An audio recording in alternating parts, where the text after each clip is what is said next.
Koppenheffer. I'm the chairman of the Lebanon Zoning Board of Adjustment, and I hereby call the July 6th meeting of that board to order. Mr. Corwin, can you, Thank you, Mr. Chair. Can you inform the members and the public of the special conditions of this meeting? Yes, thank you. This is Tim Corwin with the City of Lebanon Planning Department. Just have some opening remarks regarding the format of tonight's meeting. These are nearly identical to the opening remarks you've heard given at some of our other land use board meetings if you've had the opportunity to participate in any of those in the past 3 months or so. So please bear with me as I repeat those remarks. Due to the coronavirus pandemic and pursuant to Governor Sununu's Emergency Order Number 12, issued on March 23rd, 2020, in accordance with Executive Order 2020-04, the Lebanon Zoning Board is authorized to meet electronically without a quorum physically present in the same location. Please note that there is no physical location to observe and listen contemporaneously to this meeting.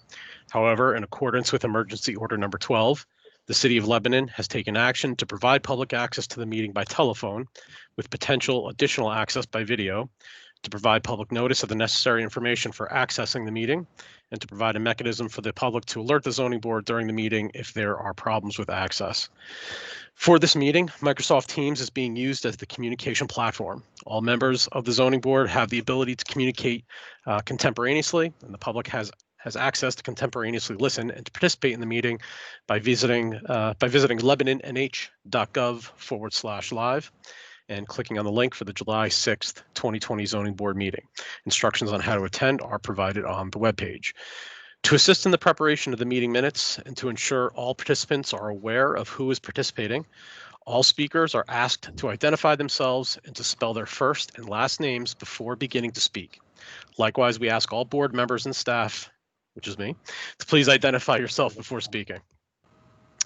In order to ensure the best possible transmission of the meeting content, it is suggested that if you are anyone other than a board member, that you please disable the camera on your chosen device to reduce the video feed and increase the available bandwidth for all attendees, at least until such time as you participate in whatever hearing you would like to participate in. To improve sound quality and reduce the amount of feedback in the system, microphones will be muted by staff until you have a question or comment. For people using the Microsoft Teams platform, you can unmute yourself by clicking the microphone icon that appears on the Teams platform if you hover your cursor on the middle lower half of the screen. For people calling in by phone, please press *6 to unmute yourself, *6. If anyone has difficulty with access during the course of the meeting, you can email me at Corwin, CORWIN, at lebanonnh.gov, Corwin at lebanonnh.gov. Or you can try using the chat function on Microsoft Teams to indicate the issue that you're having. If I can provide technical assistance, I will try to do so, but it's probably more likely than not that I will not be able to do so. But it is still worthwhile to be aware of problems that participants may be encountering so that we can try and address those for future meetings. In the event that we experience widespread and severe technical difficulties such that we are unable to hold the meeting, we will adjourn and reschedule. Please note that the public hearings listed under agenda item number 4 will be continued to a future meeting of the zoning board, which will be determined at the time those applications are discussed this evening. Continuing the applications will allow for additional public testimony in the event that an interested person is unable to access the meeting tonight. For anyone who would like to provide testimony but could not as a result of technical difficulties in accessing this evening's meeting, please send your questions or comments on the project that you're interested in by sending an email to planning@lebanonnh.gov, planning@lebanonnh.gov. For additional information, please call the Planning and Development Department at 603-448-1457. Just a couple more notes. All votes that are taken during the meeting tonight shall be done by roll call vote. Please note there may be a delay between the time that something is said and when you hear it at home. Please be patient as we try and manage that delay. We ask that you not use the Microsoft Teams chat function unless you need to communicate that you're experiencing technical difficulties, and again, in which case there's only so much I can do. And finally, please note that this meeting is being recorded. It will be available on the city's website. at lebanonnh.gov/agenda center. And with that, I'll turn it back over to the chair. Thank you, Mr. Corwin. I would ask at this time for the board members present to identify themselves and to indicate whether or not they are alone in their rooms, wherever they are. I am alone. This is Jennifer Mercer, Vice Chair. I'm also alone. Stan Nash, I'm alone. David Newlove, I'm alone. This is Paul McDonough. Jeremy Katz. I'm sorry. That's fine. This is Jeremy Katz. I'm alone.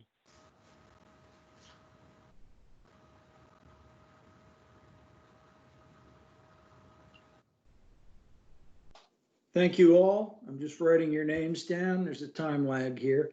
The next item on the agenda is the approval of minutes for June 15th, 2020. Is there a motion? This is Dan Nash. I'll make a motion. We approve the minutes for the June 15th meeting. Is there a second? This is Paul McDonough. I make that second. Is there any discussion regarding the minutes? Any corrections, additions, subtractions?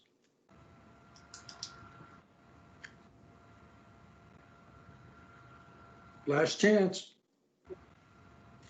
Hearing none, I will call the motion. All those in, well, excuse me. Let's see. For purposes of voting on the minutes, Mr. Newlove, you are hereby appointed to be a voting member. So with that in mind,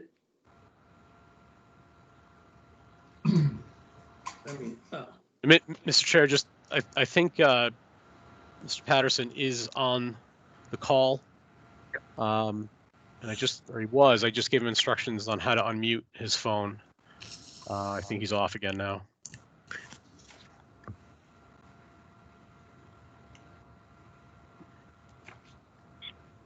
okay.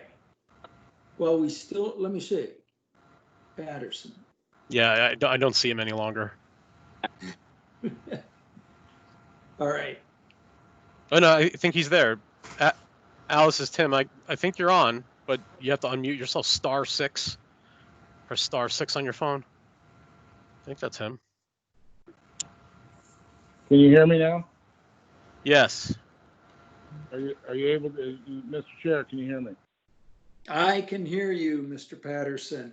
Mr. Newlove, you're still appointed in place of Jonathan Perez.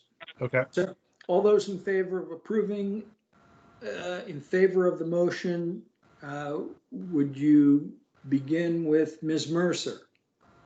Yes. Mr. Nash? Nash votes yes.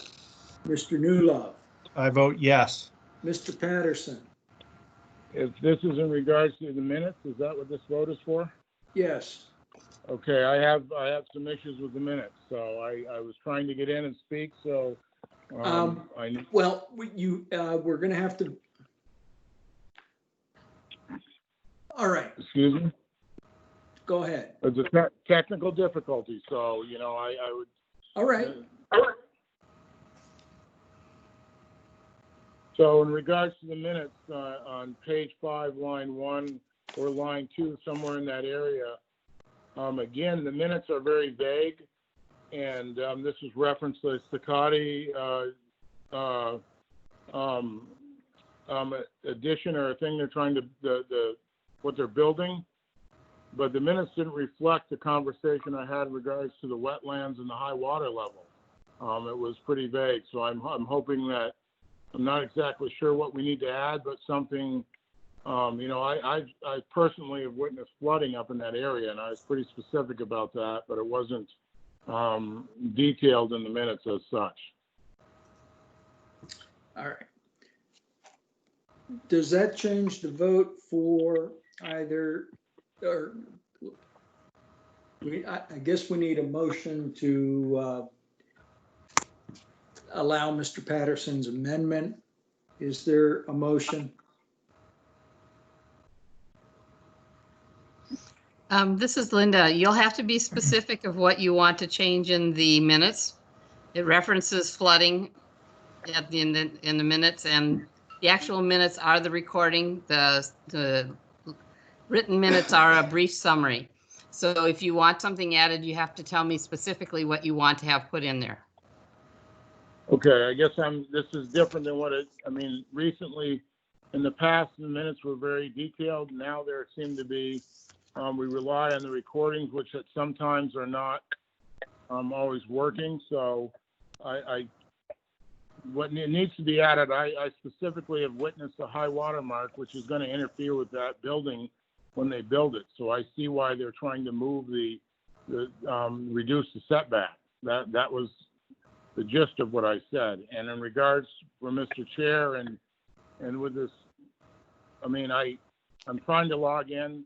We're having issues. This Microsoft Teams is not all that conducive for holding meetings as it is. So I would appreciate it if we would amend the minutes as such. Is there a motion to amend the minutes? I have a sentence there that says every year this area floods to some point, and mitigating this for the building is a good idea. Specifically, Mr. Patterson, how would you like that changed? If that's in there, I did not see that. I saw, that's the gist of what I was saying, but maybe I missed it. But I know that it was discussed in greater detail than that. That's all. All right, then we'll call the motion as is. Ms. Mercer voted in favor, Mr. Nash in favor, Mr. Newlove in favor, Mr. Patterson, how do you vote? I'll vote in favor, I guess. And I'll vote in favor. Therefore, the minutes are adopted unanimously. The next item on our agenda is a public hearing in the matter of Johanna Sakati, 30 Little Heater Road, tax map 78, lot 61, zone light industrial. Applicant proposes to remove the existing buildings and to construct a new building for a proposed car wash use. Applicant requests a variance from Article 3, Section 303.3 of the zoning ordinance to allow the new building to be located 20 feet from the front lot line, where a minimum of 40 feet is required. Let me see. At the last hearing,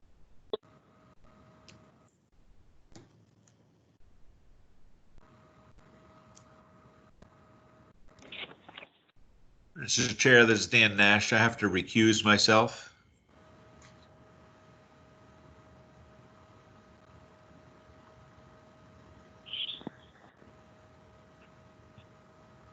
This is Jeremy Katz. I was on the last meeting. I think Bill is frozen. Let's give it this is Tim. Let's give it a second. Mr. Katz and Mr. McDonough were appointed to sit on this meeting at last meeting.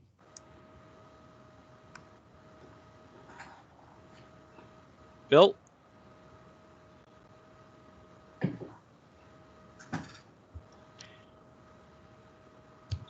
Jen, this is Tim. Do you want to momentarily take it up? Sure, Tim, I can do that. Thanks. Okay, so for this, for tonight, Mr. Katz, you said it was, Linda, you said it was Mr. Katz and Mr. Newlove? Or Mr. McDonough. Mr. McDonough, okay. So you'll both be appointed tonight to sit in on this hearing again. And we have received some additional information from the applicant. Is there somebody here representing the applicant? Good evening. This is Barry Schuster, and I believe that you've got Dan Nash also on technical matters. So I could give a brief overview, and you can ask, as I said, technical matters of Dan. But I'll start off by saying Ms. Sakati has submitted a memorandum in response to your request from the last meeting with the 3 plans, including the one shown on the screen now. And she also described the operation of the building, which was one of the items that Chair Koppenheffer requested. The slide in front of you is explained in the letter, but perhaps Dan Nash can give you the engineering on why putting a building 10 feet from the brook there creates a significant amount of risk to the building. It creates significant difficulties just in construction, given that it's only 10 feet. It would only be 10 feet from the brook, which is an inadequate area for constructing. Plus, it would infringe and prevent the construction of various wetland buffers, that stormwater treatment facilities.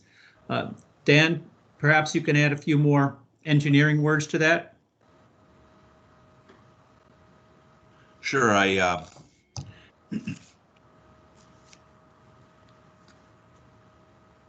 oops. The brook there doesn't have its own flood study, but typically the floodway for a brook is larger than the brook itself. And I suspect it would be very close to the corner of the foundation. And one of the concerns when you have rushing water by a building or a bridge abutment is scour. And by getting this building further away from the brook, I was hoping to prevent any effects of scour. And as you can see, we also have what's called a gravel wetland behind the building, which would be our stormwater treatment facility. And also being a gravel wetland, it mimics favorable wetlands buffer characteristics. So I think that it's in the city's interest to allow this. And Barry Schuster again, I'll just,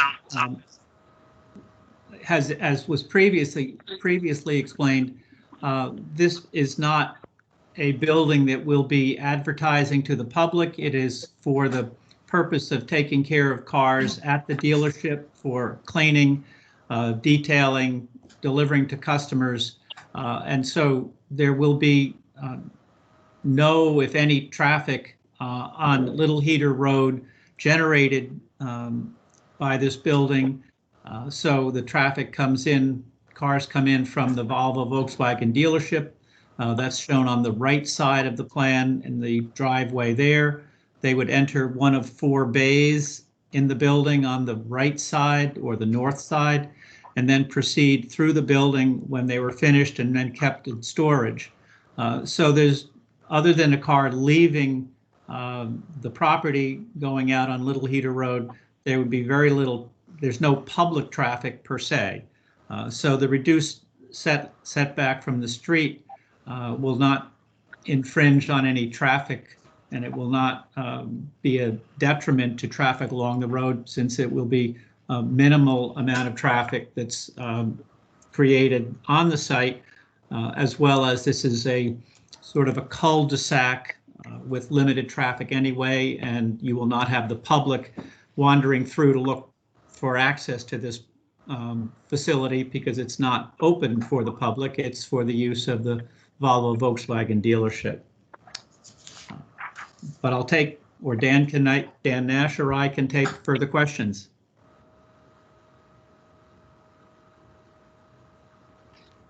Thank you. Do we have the chair back yet? Yep. I am back. Okay, would you like to take over?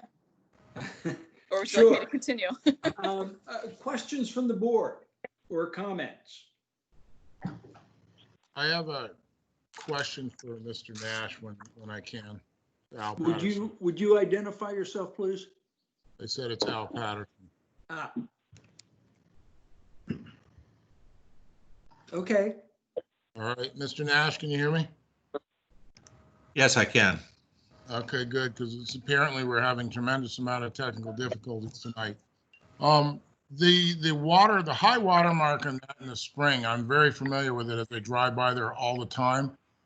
Is that I mean, my concern would be if you put the building, and I think you alluded to it, but if you put the building too close to that water line, I mean, you're going to end up having to build some sort of a structure to keep the water in the area, in that area, or it's going to get flooded.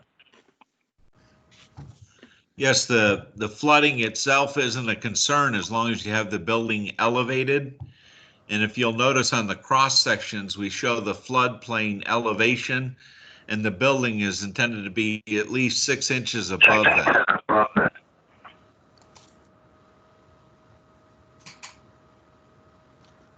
Okay. I guess just to clarify, that was in regards to if you use the setback that's provided today, if this was not approved, I guess that was my question. But moving it forward would to me would seem like it would get it out of the wetlands and cause less risk. Yes, on the building sections that are on the screen now, in both cases, we would have to elevate above the 100-year flood. The point that these sections were made for are the red dimension line that shows the distance to the brook. Okay, thank you. This is Vice Chair Mercer. I have some questions. Go ahead, Ms. Mercer. Thank you. So, Mr. Nash, can you expand upon that? So what is the significance of the red lines on these elevation drawings other than those are the two distances? One is without the variance and one is with the variance. Again, it has to do with the probability of scour. The closer you are to the brook and what I call the rushing torrent of water, the FEMA calls it the floodway. In this case, it isn't a mapped floodway, but there is one that's associated with the brook, and it's usually just slightly larger than the main body of water. And so you raise the building if it's in the floodplain to get it away from the level of water, but you also have to be outside the floodway to prevent the effects of scour. And if your building is too close to a floodway, you actually impede the floodwaters and raise the flood elevation. So that's another reason why we would want to be away from the brook and the potential floodway.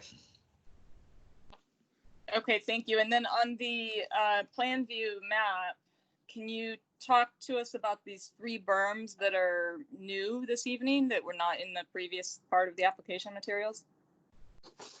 Yeah, so we can go back to that drawing, Tim.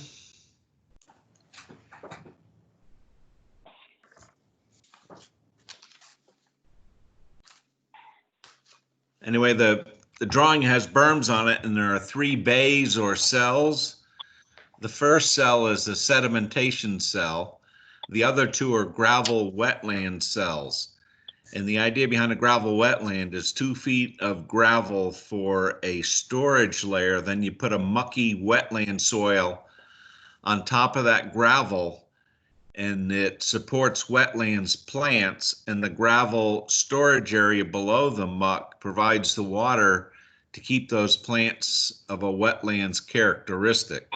So eventually those areas will turn into wetlands. The floors of those cells will become wetlands. And so why are these being presented now and they weren't previously in the drawing? They weren't done before. We knew that they had to be in there, but they had to be designed. So we were able to get them designed, and we thought we'd show them. Okay. And could you explain why they have to be there? Because it's the only place they can go.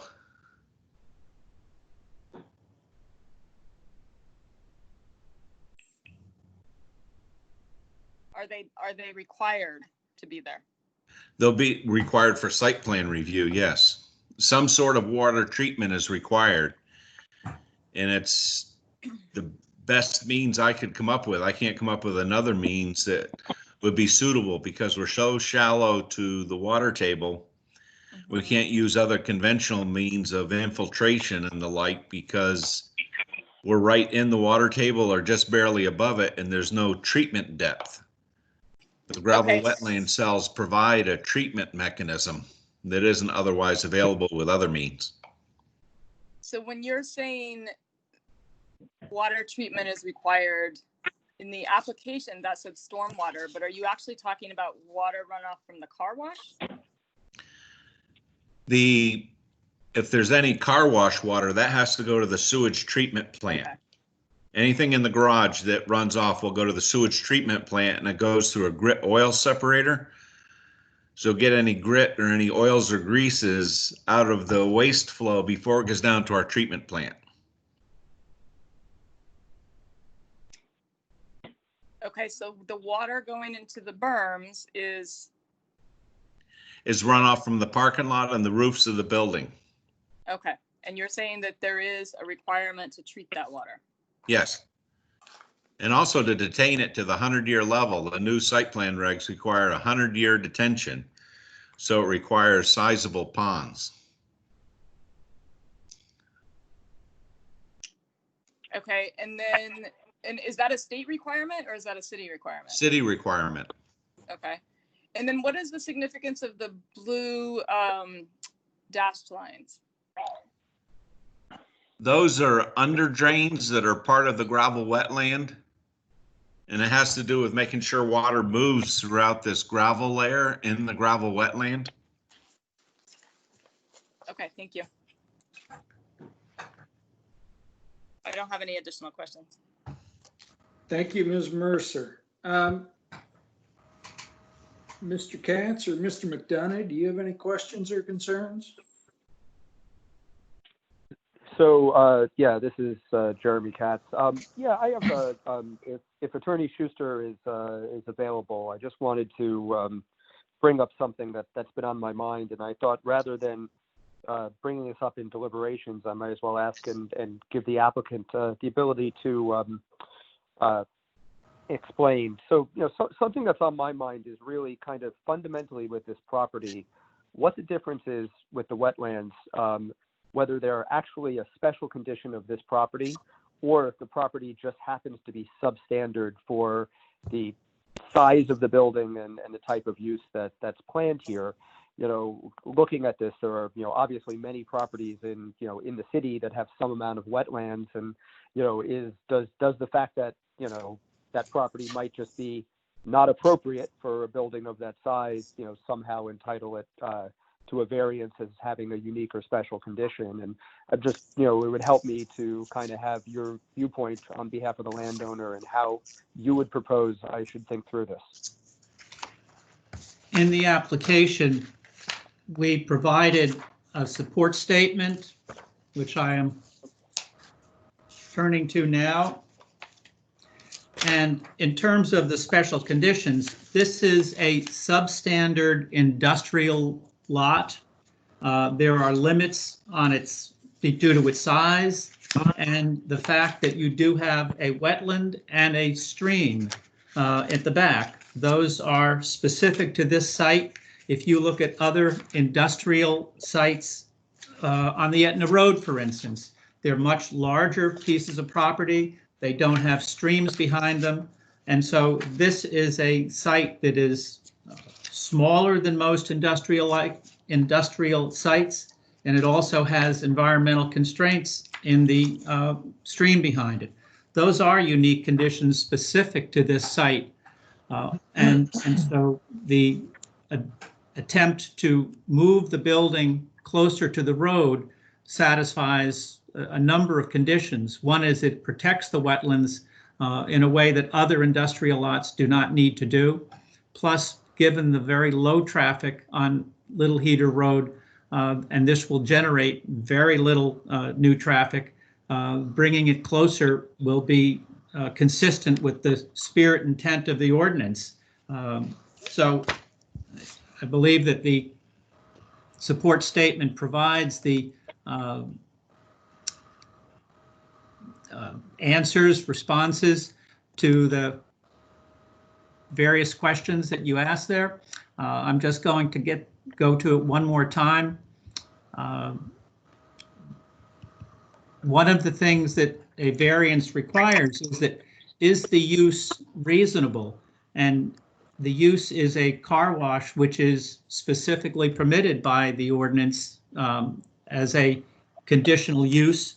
And so therefore, the use itself is certainly acceptable. The value of surrounding properties will not be diminished. And then the substantial justice will be a measure of the loss to the individual versus what's to gain by the general public. And here, by continuing a non-conforming use, there is no gain to the public. Rather, switching to a conforming use would be a gain to the public. Also, the protection of the wetland is certainly important. But the going specifically to the specific characteristics of the property, this is a small industrial lot constrained by water features at the rear, and any construction on site needs to take that into account. Thus, moving the building forward closer to the road makes sense. I hope that's responsive to your question. Thank you. No further questions. Mr. McDonough?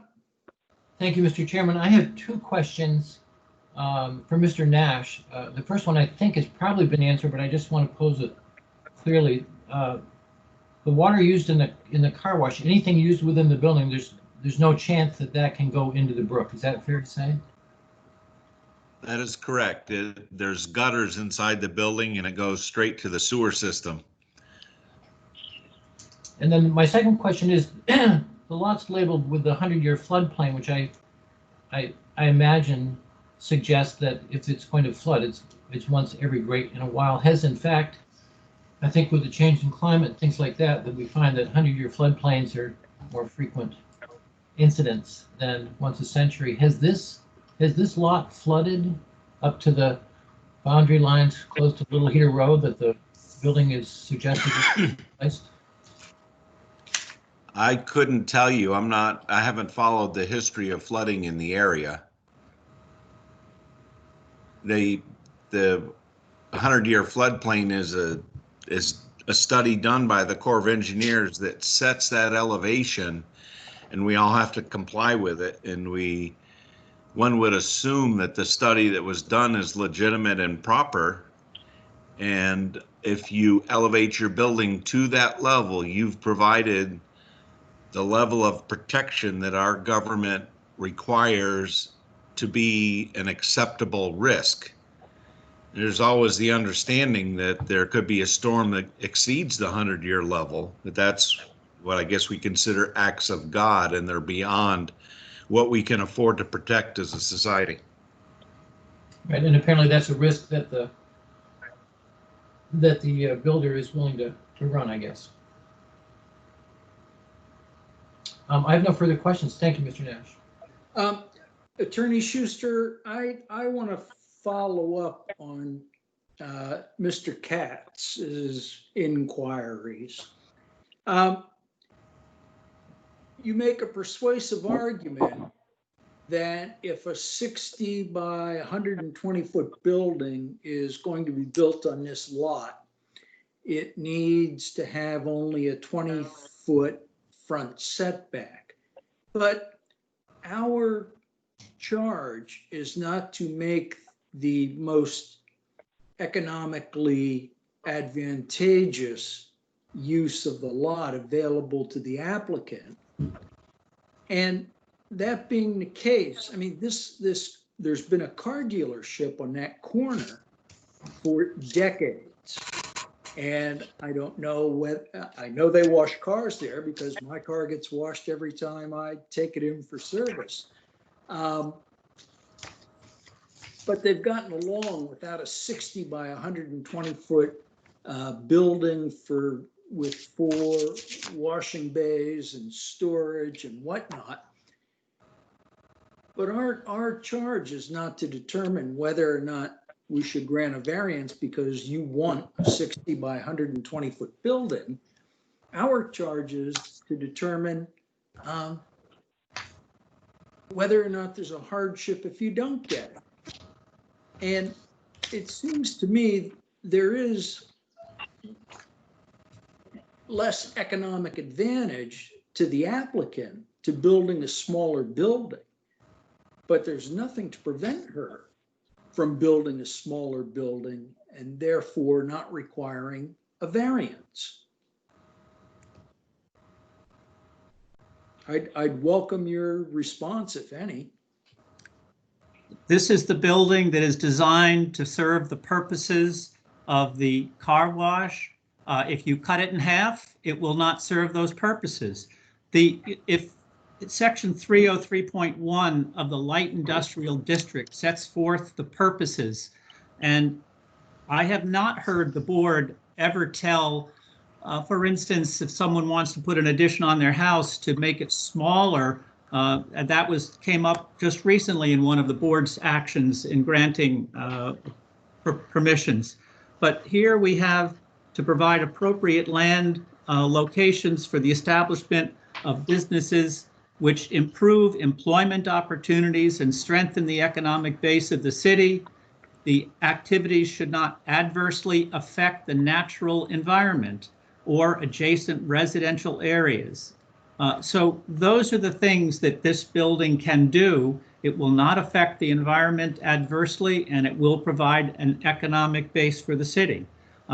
You can't just say, take half a bicycle, and that's what cutting this building in half would do. So this is the way that it has been designed by people who know how to operate these facilities. And the issue is the setback from the road, not the size of the building. Even if it were half the size, it would still have to be set back only 20 feet from the road and not the 40 feet. So size of the building is less important than the setback from the road, which is the request that's being made here tonight. Well, let me say this. If you, for instance, made the building 40 by 120, you wouldn't have to set it back at all. Would you? Then you would have a different building and a different purpose, and perhaps you would be able to sell hot dogs there, but not do cars. Well, you're not selling new cars there, you're washing cars. And what you're telling me is that you absolutely need to have 4 bays, and if you can't have 4 bays, then catastrophes happen. And frankly, I guess I'm not buying that, knowing that the car dealerships on that corner for the last at least 40 years have gotten along without an extraneous, or excuse me, without an additional car wash building. For many years, we got along without the internet. Now we're using it. So if you disagree, that's your prerogative. Thank you. Are there any other comments or questions? Yeah, this is Vice Chair Mercer. I'd like to follow up if I could. Yeah, sure. First, on the 100-year floodplain, if I'm looking at that correctly, is the entire property inside the 100-year floodplain?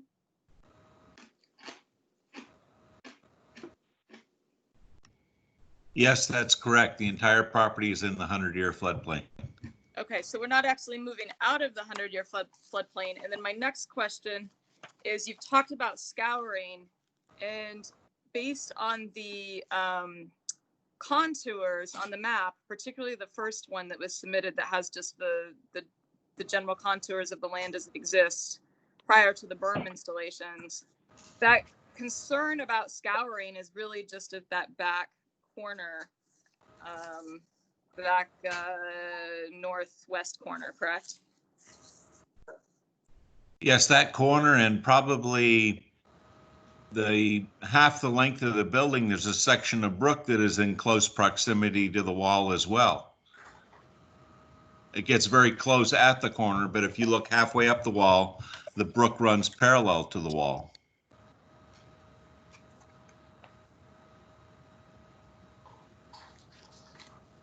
But moving it further inland only moves it one contour line. What are these contours? I see a 580. It's pretty flat, so 582. It's not sure what that contour is, or if it's all 580 right there. So are you really moving it up much?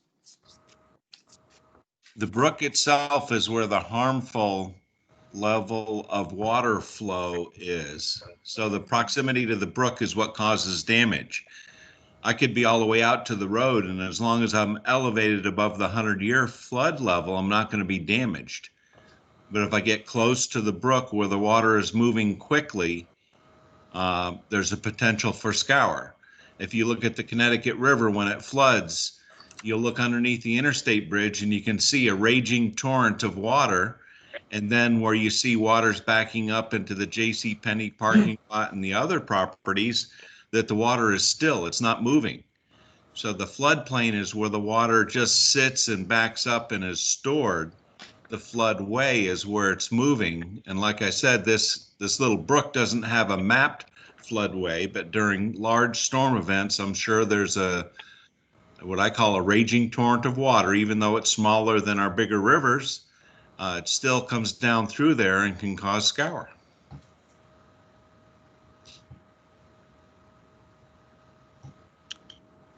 And I forgot what you said at the beginning about the distance away from the stream itself for presumed scouring in this case. What do you mean?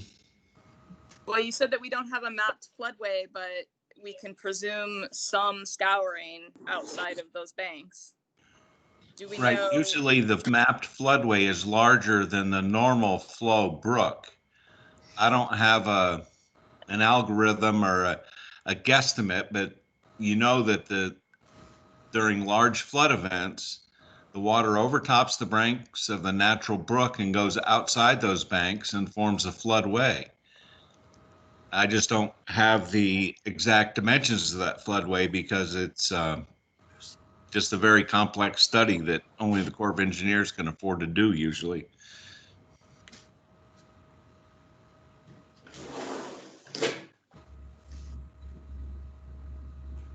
Okay. I don't have any more questions for the applicant. I do have a question for Mr. Corwin when we get there. Thanks.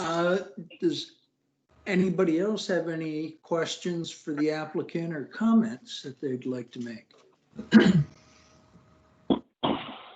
All right. Are there any members of the public online, Mr. Corwin? There are for the zoning board, there are a large number of members of the public on the meeting tonight. I think they're probably mostly here for the other items on the agenda, but I can't be certain about that. So maybe we can just give 10 seconds to let anybody speak up if they'd like to. And again, if you would like to speak, you have to press *6 to unmute yourself if you are on the phone, and if you are using the Microsoft Teams platform, use your mouse to hover over the lower half middle portion of the screen, and you'll see a little microphone icon that you can unclick. So this is an opportunity for the public to comment on this application.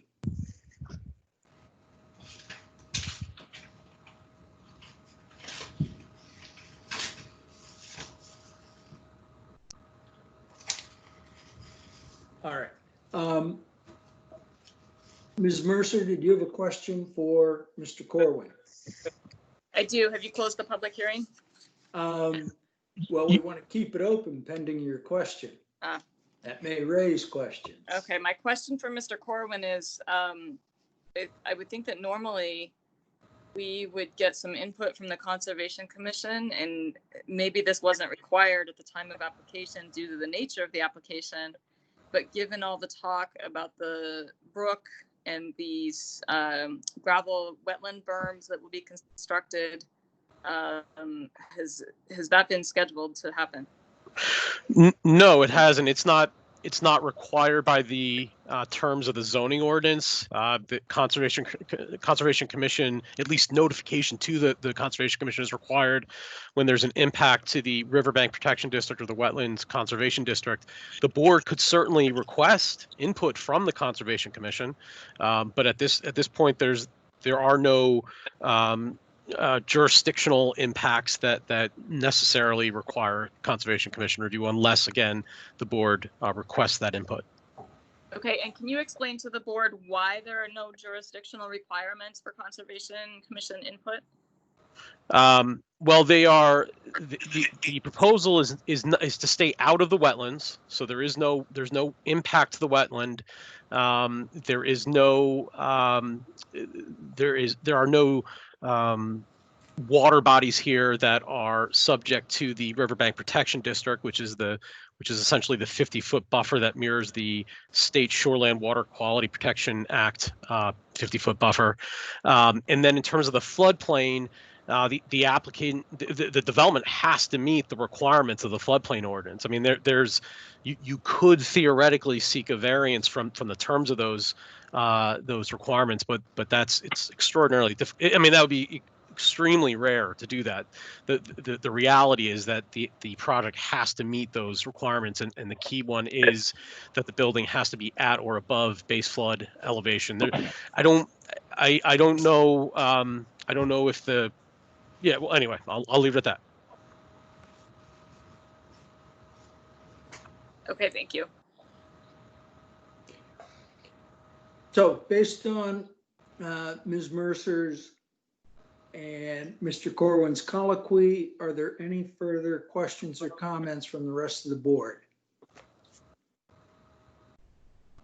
Are there any questions or comments from the public? Hearing none, we'll close the public hearing and move on to deliberation and decision.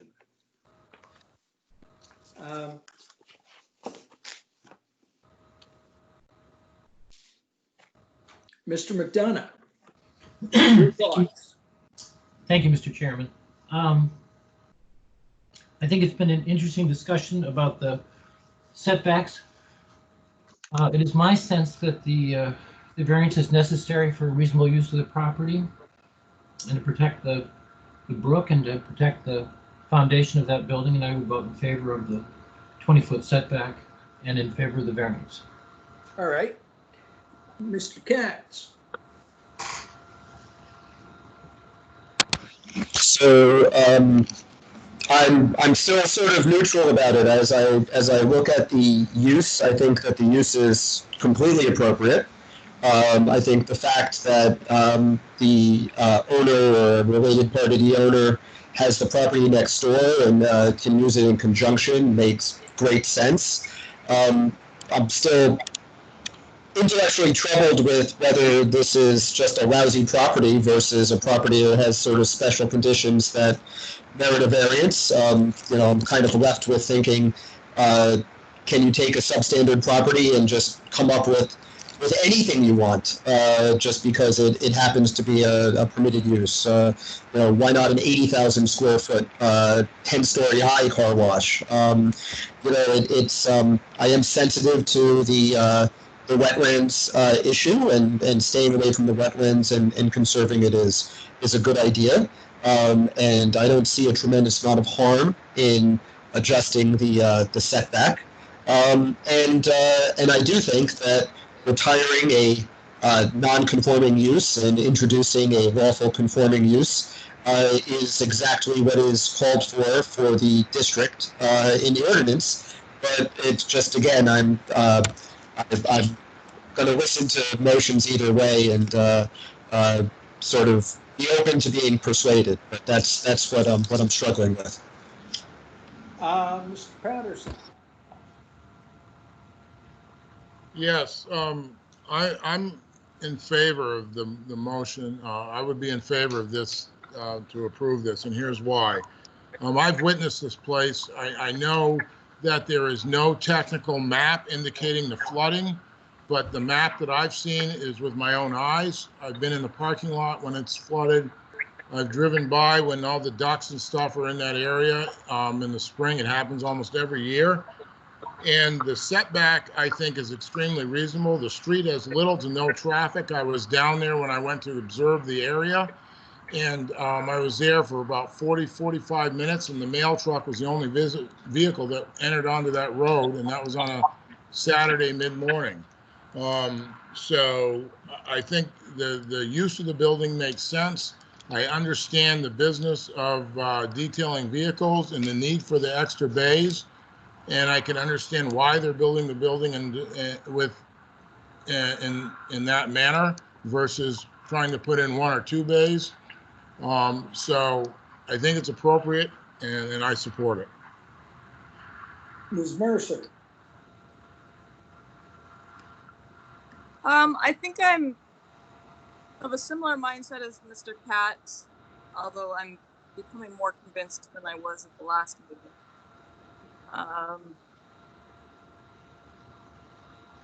I think it would be nice to have Conservation Commission input, since this is, while it's not required, this is largely, the argument for a hardship is largely based on things that fall under their purview. And I guess if we were to approve it, I would want a condition that the stormwater berms are built, you know, to closely resemble what's been presented to us, because that's part of the, I think that's part of the argument. But I also think that they could move the building to the, what I think is the east, or sort of, I guess that's, yeah, sort of the northeast, or make it smaller on one corner there, you know, so it's not as close in that one spot.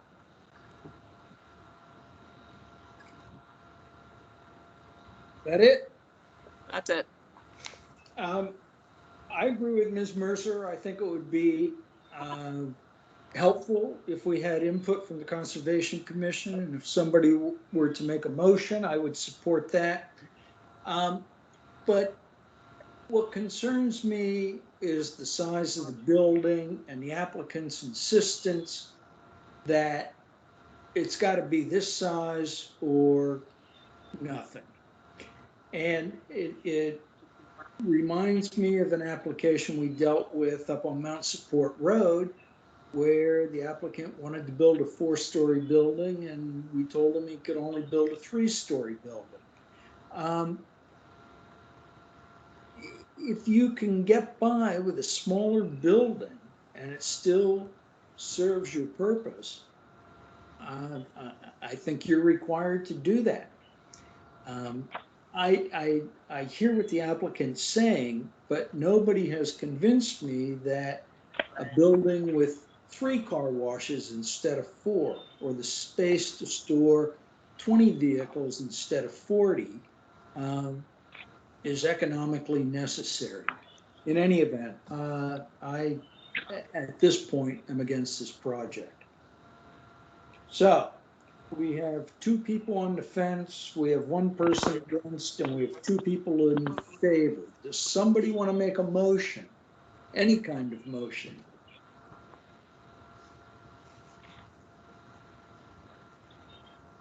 Ms. Mercer, do you want to involve the Conservation Commission? Would that convince you either way? I mean, I'm not sure. I don't know if we should waste time doing that. I'm not sure if it would convince me. I think it would be helpful if we think it would convince us to approve the variance, but if not, and I see what you're saying, then I don't know that we need to do that. All right. Would anybody else care to make a motion?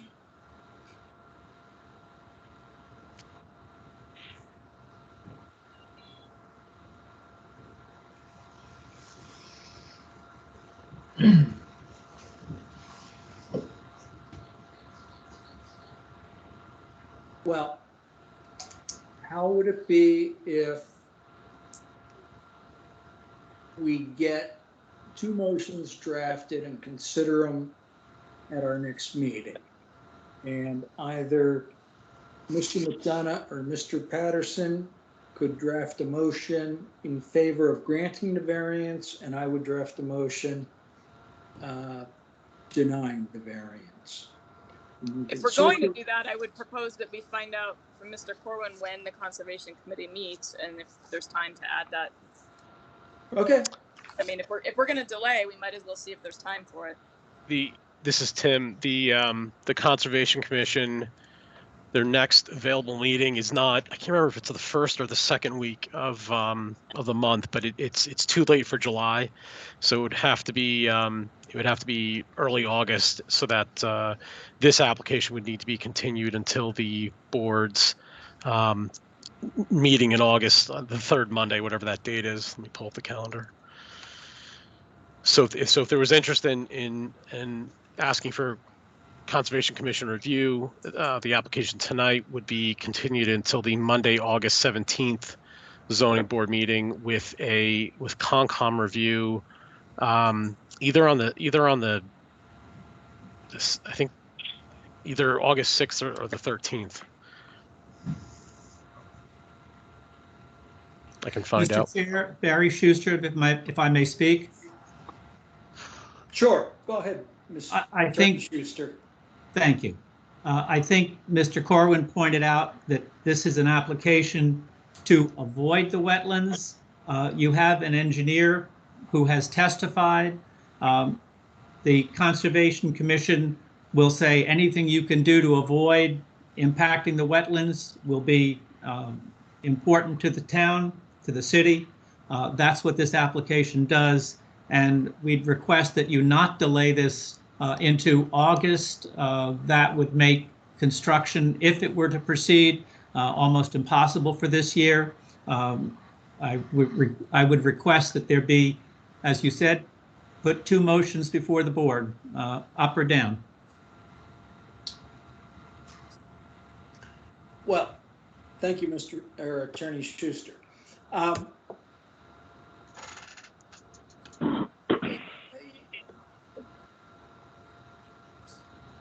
Does Ms. Mercer, do you want to make a motion about the Conservation Commission? No, I don't have to. All right. I would make a motion that we continue this hearing to Mr. Corwin. When's our August meeting? Well, your next regularly scheduled meeting is on Monday, July 20th, and then Monday, August 3rd, and Monday, August 17th. Oh, July 20th. All right.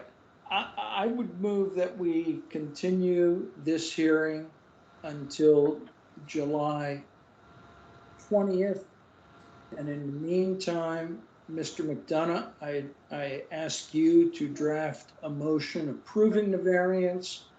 I will draft a motion taking the other side. We'll circulate those and we'll come back on July 20th and decide this case.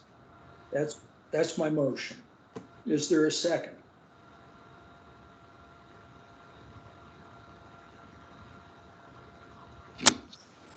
This is Jeremy Katz. I'll second it. All right. Is there any discussion? Mr. McDonough, your thoughts on the motion? Vote? I vote in favor of the motion. All right. Mr. Katz? I vote yes. Mr. Patterson? I vote no. Ms. Mercer? I vote yes. And I vote yes. The motion carries 4-1. Thank you, Attorney Schuster and Mr. Nash. We'll see you on, or hear from you on July 20th.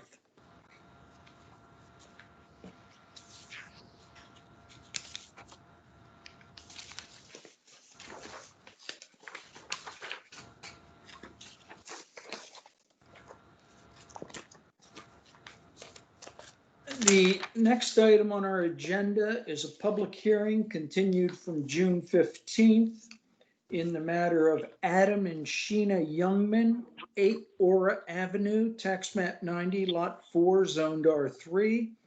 Applicant requests a variance from Article 3, Section 310.3 of the zoning ordinance to construct a 12 by 20-foot shed to be located approximately 8 feet from the side lot line, where a minimum side yard of 15 feet is required.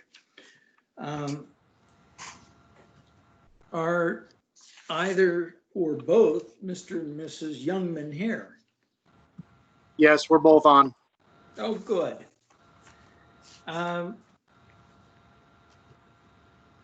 Mr. Corwin, did we receive any comments from the public, or is there anybody from the public who is on the line now who wishes to comment on this hearing? This is Tim. No, we have not received any additional comments, and it's really not possible to tell whether folks are on for this application or not. I don't believe they are, but I don't know for certain. If there are any folks who wish to comment or ask questions about this hearing who are on the phone waiting to be heard, now is the time to make yourselves known. Hearing nothing, we will close the public hearing and move on to deliberation and decision. Let me start because I had some things to say about taking a view and how I was convinced that the applicants had a meritorious application based upon my view of the property. How do other people feel? And I'm looking through my notes to see who sat on this hearing.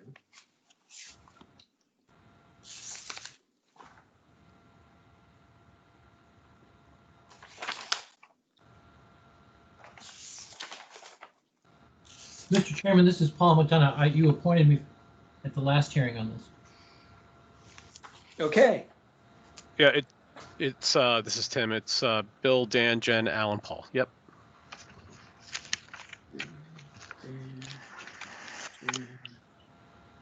And Paul. What about Mr. Patterson? Did you include him? Yes, I did. Oh, thank you. So, Mr. McDonough. Thank you, Mr. Chairman. Was this the case where someone said last time that it's easier to ask for forgiveness than permission? And I can't recall whether that was about this. And if it could well have been, because that shed is up. That's right. And it sort of came as a surprise at the last hearing, thinking we were discussing whether or not it could be built there, to find out that it was built there. And at your suggestion, I drove by and took a look at it, and you're correct. That's a great yard. They've done a lot of work there.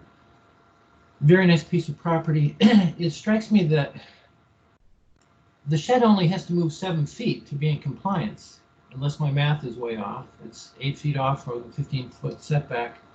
And I don't think it would be the end of the world for them to have to, if it had been set there originally. And I can understand their interest with one or more children, that it makes for a bigger backyard for them to play in and not be cramped in by the shed. But this would be an easier decision if it was not already pre-existing building, but to force them to go to the expense is certainly something that I hesitate about. So I guess I'm wondering, from the record and your memory, did the person who came and installed it just drop the ball, or were the Youngmans aware and proceeded without paying much attention to the setbacks? I don't think the record was necessarily clear about that. I wonder where your memory is. Are you asking me? Yes, if you remember whether or not they... Oh, yeah, I think that question is better directed to Mr. Corwin. Thank you. Mr. Corwin, can you help me? Sure. I mean, it's this just a friendly reminder. This is probably a good question to ask outside or during the public hearing. But I think the information was conveyed to the applicant. The required setbacks were conveyed in an email at the end of April. And I think I think there was just an honest misplacement of information. I've certainly found myself in the same position on a personal on a personal note from time to time. But I mean, I think staff did convey the information, but it strikes me as a genuine mistake or just sort of an accident on the part of the applicant. Mr. Corwin, this is Adam Youngman. I'd have to agree with you if it matters. But yes, the information was relayed to us, and this was definitely an honest mistake on our part. And it's not something that we tried to do against the town's wishes or, normal protocol. This was certainly an honest mistake on our end. Mr. Chair, this is Dan Nash. I agree with Paul. I went and looked at the shed, and I don't see any reason that shed couldn't have been moved over 7 feet. That's in hindsight. If you look at that shed, it's completely up. There's a landscape bed around it. There's a driveway up to it. And based on what I just heard from our administrator, it sounds like this might be grounds for an equitable waiver, which I think would be more appropriate than trying to fit it into a variance after the fact. Thank you, Mr. Nash.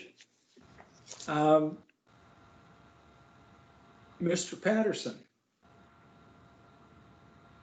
Yes, I think it's set up, the way everything is set up now, I think it looks good, although I am concerned that, the building wasn't placed properly. But I also remember some discussion and testimony from the applicant that they were told to just place the building and something to the effect of deal with it later, or we'll by the city in some manner. So I don't know, I remember hearing that in testimony from the applicant, but I would agree, and I thought around the lines of an equitable waiver as well. I don't think it's at this point it would serve. I mean, the building looks great where it is, but I just don't see what benefit there's going to be to really ripping it up other than to be within the setback. Ms. Mercer? I think I agree with other members of the board. I mean, I certainly sympathize with the property owners and the misunderstanding, but I don't see how we can, this is a quasi-judicial board, and we have very strict criteria and guidelines for which we have to base our decisions on, and the evidence presented to us. And while I don't disagree with their assessment that it's, it would look ridiculous if it's moved over and it maybe affects the function of the yard, there's a reason we have setbacks. There's a reason we have variances. And I don't think that we can grant a variance based on aesthetics. Otherwise, we shouldn't have variances or setbacks and just be lawless. That said, I really sympathize with the applicants. I get it. I totally get it. I'm a property owner. And so if there's another avenue to resolve this, I would definitely support that, because I can see the financial hardship and the challenges that it poses to them, but that's not the criteria for a hardship for a variance. It's not a financial hardship. It's a hardship of the property and the condition of the property. And unfortunately, I don't think that exists there. It is a really nice property, and it looks really nice. So it's a really unfortunate situation. Mr. Nash, I think I agree with you. Would you like to make a motion? Well, sorry, this is Tim. I mean, if the motion is to, I mean, if this did qualify for relief as an equitable waiver, then the application would need to be denied and then renoticed as an equitable waiver. But I don't think an equitable waiver applies here. I'm referencing New Hampshire Practice, Land Use and Planning and Land Use Planning and Zoning, 4th edition, Peter Laughlin. This is section 22.04 of his treatise. It discusses equitable waivers of dimensional regulations. And the idea is that they're appropriate when there's been a, quote, honest mistake made in measurement or calculation, or an error in interpretation by a municipal official in the process of issuing a permit. That's not what happened here. So, Well- so Tim, what about the this is Jen, the part in the meeting minutes and in the testimony last time that they spoke with a member of city staff who advised that they should go ahead and have the shed dropped and then and not postpone the delivery? My suspicion is that was a conversation that was with me. I mean, I guess I'd ask you to I think you should have asked the applicant to elaborate on that then, because I had a conversation where the shed was here, and this is not an uncommon conversation to have with people. But it's, the shed's being delivered. It's here. What am I going to do? And my response is more or less, you have to do what you have to do. What you have to do. The fact is that if you drop a shed on your property, we don't have zoning police. I don't come out with my badge flashing and write you a ticket. There's a way to deal with the violation, and that's at that point, and that is to do what you have to do. But you have to come if it's gonna be on your property. You have to come to the board for a variance. So I don't know if that was what the applicant was referring to in their testimony, and I don't know if what I conveyed was misunderstood. But that's not an uncommon conversation for me to have with people.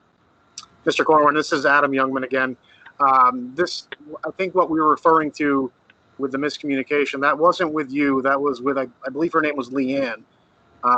And that came after the email thread that I had also had. So there was an initial misunderstanding on my part.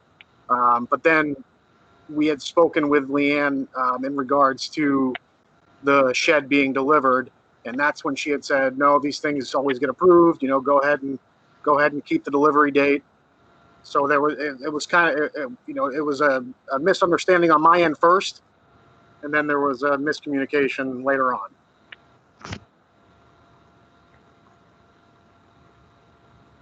And later on, miscommunication came when we had questions about the permit, I believe. So, Mr. Corwin, where does that leave us? I hate to put this on your shoulders, but you're the expert. I don't know about that, but I just don't think an equitable waiver applies here. It's just not. We don't have a set of facts here that lends itself to the board considering this as an equitable waiver. I think the variance is the appropriate is the appropriate avenue. Mr. Chair, Al Patterson, I have a question. Go ahead, Mr. Patterson. I still stand by the equitable waiver, but I guess I asked the question is, and this is for you, is whatever we do is after the fact, whether it's a variance or whatever it is, we're already there. So whatever we do, we've already put the cart in front of the horse. And? I mean, I guess I don't see the purpose of, I don't see the purpose of driving this out, I guess, is what I'm saying. You don't see why we have to drag this out? Correct.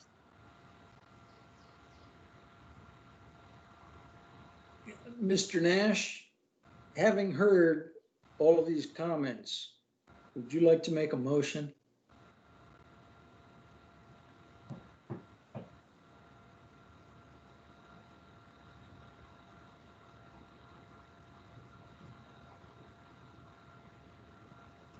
I got muted. I just don't see how I could support a variance. If this came to us with a clean site, I wouldn't support it. And now to support it after the fact because it's been built, I don't think is right. I think the equitable waiver is more appropriate, so I can't support a variance. All right. Why don't you give us a motion based upon an equitable waiver. But we don't have a motion right now for that. Well, and it's and the hearing hasn't been noticed for that. You can switch. You can grant. You can grant a variance, for example, based on a section of the ordinance that wasn't necessarily included with the hearing notice, but you can't. The board can't just change the entire nature of what's being granted without renoticing the hearing. And again, I just have to stress, this does not apply to the situation. It's RSA 674 33A, Roman numeral 1, sets forth that there are four criteria for finding an equitable waiver, and one of them is that the violation was not an outcome of ignorance of the law or ordinance, failure to inquire, obfuscation, misrepresentation, or bad faith on the part of any owner, but was instead caused by either a good faith error in measurement or calculation made by an owner or owner's agent. That's not what we have here. Or by an error in ordinance interpretation or applicability made by a municipal official in the process of issuing a permit over which that official had authority. That you don't have that situation here. The board could not possibly find that that criteria 674-33-A Roman numeral 1B has been satisfied in these circumstances. There's no evidence on the record to support that. Then Tim, where's the protection for the property owners if they call the city and they're told, go ahead and have the shed placed? You'll get, the variance hearing will happen later. Where's the protection there? If someone calls the city and they're given wrong information, I don't know how to answer that question. All I can tell you is that equitable waiver does not give us the answer. That's all I can say. Equitable waiver does not give the answer. That's not what that device is for. This is Dan Nash. I have a question. Whenever it looks like there's a nice concrete slab under that shed, and from what I understand, whenever concrete is placed, the building inspector, one of them goes out there and checks the concrete quality forms and so on and placement, especially with regard to setbacks. I'm curious as to whether that was ever done. It wasn't done because it's not concrete. It's 3/4 inch stone. I mean, this is Tim. My guess is that just generally speaking, in the situation that you're asking, that the vice chair is asking about, there's this concept of municipal estoppel, but the board doesn't adjudicate that. That's a civil action.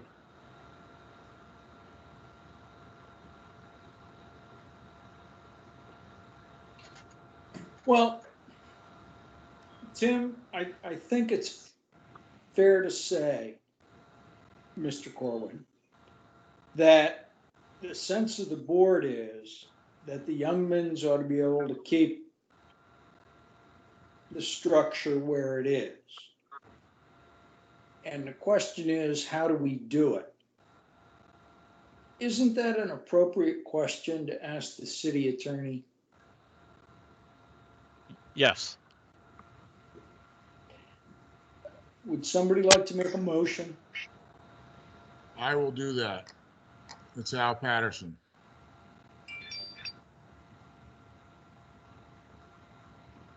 Well, Okay.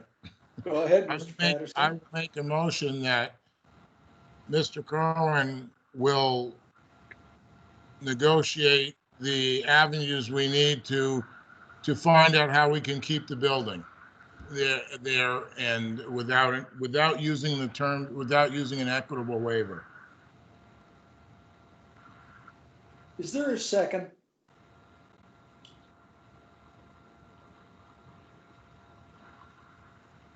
Is there a second? I'll second it for the purpose of discussion. Can you reread the motion, please?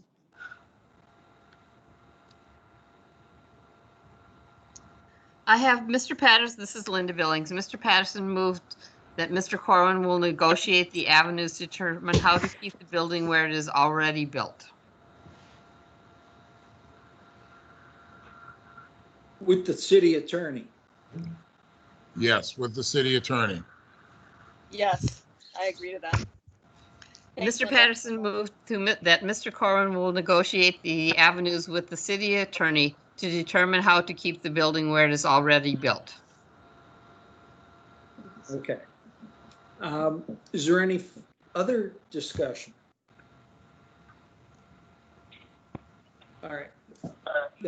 Then I'll call the motion. Mr. Patterson, how do you vote? Yes, in favor. Mr. McDonough? I vote yes. Mr. Nash? I vote yes. Ms. Mercer? Yes, And I vote yes. Now, we have to continue this meeting or this hearing. And the question is, Mr. Corwin, is it reasonable to expect an answer from the city attorney in time for the July 20th meeting, or should we do this for the first meeting in August? I think we can try and get it done for July 20th. All right. I think that would be good. All right. Is there a motion to continue this to July 20th? And just to clarify, I think the public hearing's closed, so I think what's being continued is the deliberation. Right. I don't think we actually closed the public hearing yet, so could we do that? No, I closed it. You did? Missed that. Ms. Billings, didn't I close it? I didn't catch that you did. I've been waiting for it. All right, well. That's fine. If you did. didn't, then you can just continue the hearing. I All right. thought you did, but Will somebody make a motion to continue the hearing to? this is August. Jennifer. I move that we continue the hearing to the July 20th. July 20th meeting. Is there a second? Dan Nash, second. Any discussion? All right. Mr. McDonough, how do you vote? I vote in favor. Mr. Patterson? I vote in favor. Mr. Nash? I vote yes. Ms. Mercer? Yes, And I vote yes, it's unanimous.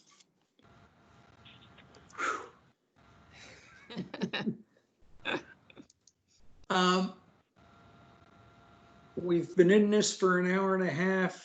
Does anybody feel the need for a 5-minute break, or should we continue? I move we take a 5-minute break. This is Dan. We'll take a 5-minute break. I have the time as I don't have the time. 8:23. yeah, let's just All go back right. to 8:30 even maybe. We'll be back at 8:28. Okay, 8:28.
Boss.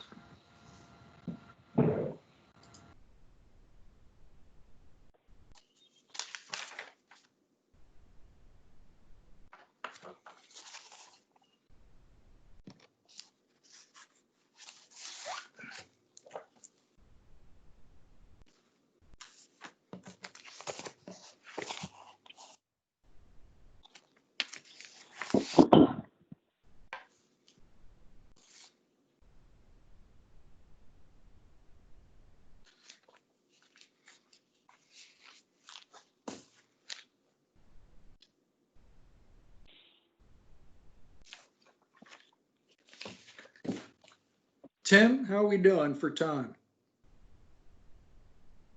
It's 8:28. All right, we'll reconvene. We have new public hearings in a number of matters, and I'm going to take two of them out of order because I think they can be disposed of expeditiously. And these are the two cases involving Cody Swenson and Samantha Medina, 397 Dartmouth College Highway, tax map 111 lot 9, zoned RL2. A special exception was granted in 2009 pursuant to Article 7, Section 702.1 and 702.5 of the zoning ordinance to operate a contractor's yard. Applicants request an amendment to the special exception approval to eliminate or modify the conditions of approval. In the second case, same parties, same tax map. Applicants request a variance from sections 313.2 and 702.5D of the City of Lebanon zoning ordinance to allow the expansion of a non-conforming produce stand use. In the alternative, applicants request a special exception pursuant to section 313.2 to expand an existing produce stand. I understand that the applicants need more time to finalize their applications. And what I want to know is, number one, is Cody Swenson or Samantha Medina present?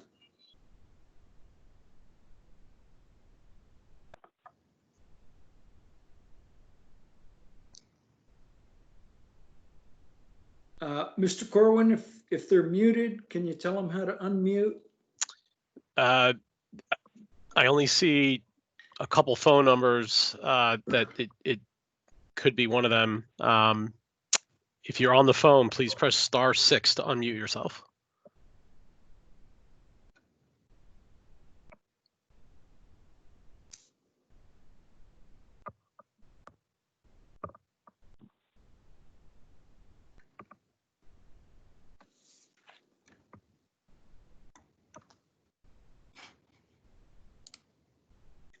Well, I had some conversations with Mr. Corwin this afternoon, and he said that the applicants needed more time.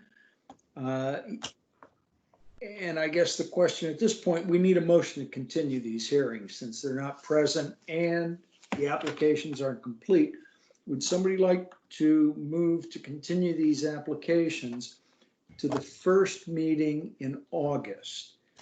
If the applicants were here tonight, possibly we could do it to July 20th, but we don't want to cut them short of time. This is Dan Nash. I'll make that motion. To continue both hearings to August. When would that be, Mr. Corwin? August 3rd, Monday, August 3rd. All right. Is there a second? I'll second. This is Jennifer. Are there any questions or comments regarding the motion? Al Patterson, I have a comment. All right. I mean, I don't know if staff was notified that they were going to not be present for this meeting or not, but this is kind of relative to their lack of attention to detail with the conditions and operation on there. And I think that, you know, they haven't complied to date, and now they're not here at a meeting. So I don't know that, you know, I don't know if they're not taking it serious or what's going on, but this is, you know, we've had several complaints on this property. There's things going on there that are outside of the conditions and what they're allowed to do. And now we're having a meeting and they're not showing up for it. So I have an issue with that. This is Tim. Staff was not advised or made aware of the applicant not attending tonight. I certainly expected the applicant, at least one of them, to be here, and I am concerned as well. There is an underlying code enforcement issue here, so I think the board just needs to be aware that if it's continued to August 3rd, I mean the idea is that it really needs to be heard on August 3rd. Well, can we simultaneously continue it and pursue a code enforcement action?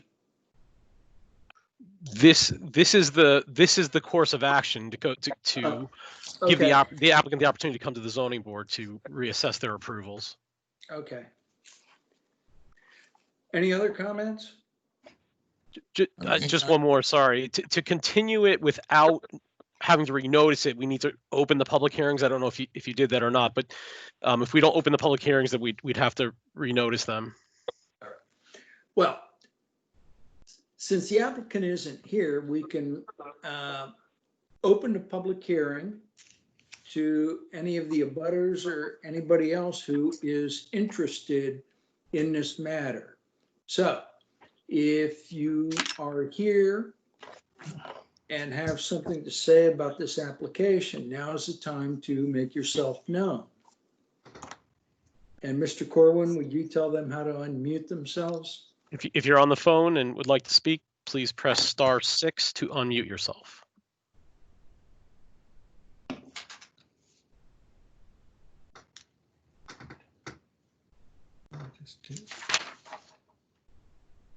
All right, hearing nobody, then we will. Hello, I'm sorry. This is Mary Lou Childs. I'm an abutter to the property.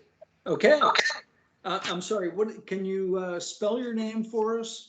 My first name is Mary Lou, Marilou. Last name Childs, Childs.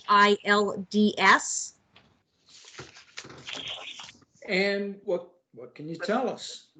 I had some questions on, I have the packet in hand. I'm not seeing mention of the dual drive permit that was required by the state in addition to the approvals of the lot plan, landscaping, entries, fencing, and the like. Ms. Childs, you're not seeing what? I believe there was to have been a dual driveway permit pursued with the state off Route 4. Okay. I'm not seeing that as mentioned as part of the packet that was provided. Okay. As well as the updated landscaping and site plans that were to have been provided. That would have been in 2019. There was 12 months. Landscaping and what? Landscaping and site plan, fencing and the like that was required as of the meeting in 2018 to be provided and approved by 2019. Yeah. Once went to July of 2020, and I'm not seeing that has been completed either. Okay. Mr. Chair, this is staff. It was not completed, and that's why staff made a determination in December of 2019 that the special exception that was granted in October of 2019 is void. And so the operative approval at the moment is the 2009 special exception approval, which I believe the applicant is seeking or will be seeking approval to remove some of the conditions of approval from the 2009 special exception. In addition, there are other aspects of that approval that the applicant is or at least very recently was in violation of that should also be addressed by the board. Thank you very much. I'm sorry, what did you say? It was Ms. Childs, what did you just say? I said thank you. Okay, do you have any other comments that you'd like to make? We'd just like to see this moved forward. We're trying our best. Thank you very much.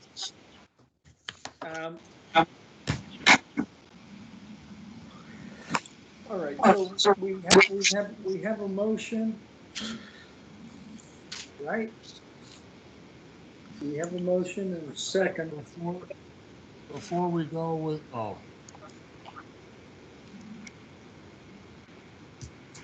Mr. Patterson, we lost you, or I did. sorry, no, I didn't want to interrupt you, Mr. Chair. I thought you were getting ready to speak. I just have a question for some clarification here. Okay. I guess it would be to Mr. Cowan. Have we received any notice, any correspondence, anything telephonically that they would, to you, that they were not going to be in attendance at this meeting, or they had a conflict? No, I have not heard anything at all. Okay. I think I did. I think there was an email maybe a week or two ago from Ms. Medina stating that Mr. Swenson would not be here. Okay. And also, I guess, I know that you've had to correspond with them quite frequently in regards to some of the lack of attention to the conditions and so forth. And I'm concerned with your busy schedule that this is just another indication of that they're not taking this seriously. I have that concern as well. Hey, Jeremy, I Let, think you're off mute and we're getting a lot of static and it looks like it's coming from Jeremy, but I'm not positive. Thank you. Oh, that got rid of the static. All right, I'm going to call the motion. Mr. Patterson, how do you vote? I'm going to vote no. Mr. McDonough, how do you vote? Oh, wait, I didn't appoint you. I'll appoint you now. Mr. McDonough? All right. I'm sorry, I'm voting yes in favor of the continuance. All right. Mr. Nash? Yes, in favor of continuance. Ms. Mercer? Yes. And I'll vote yes. It is 4-1. This hearing is continued to August 3rd. 3rd. Thank you. All right.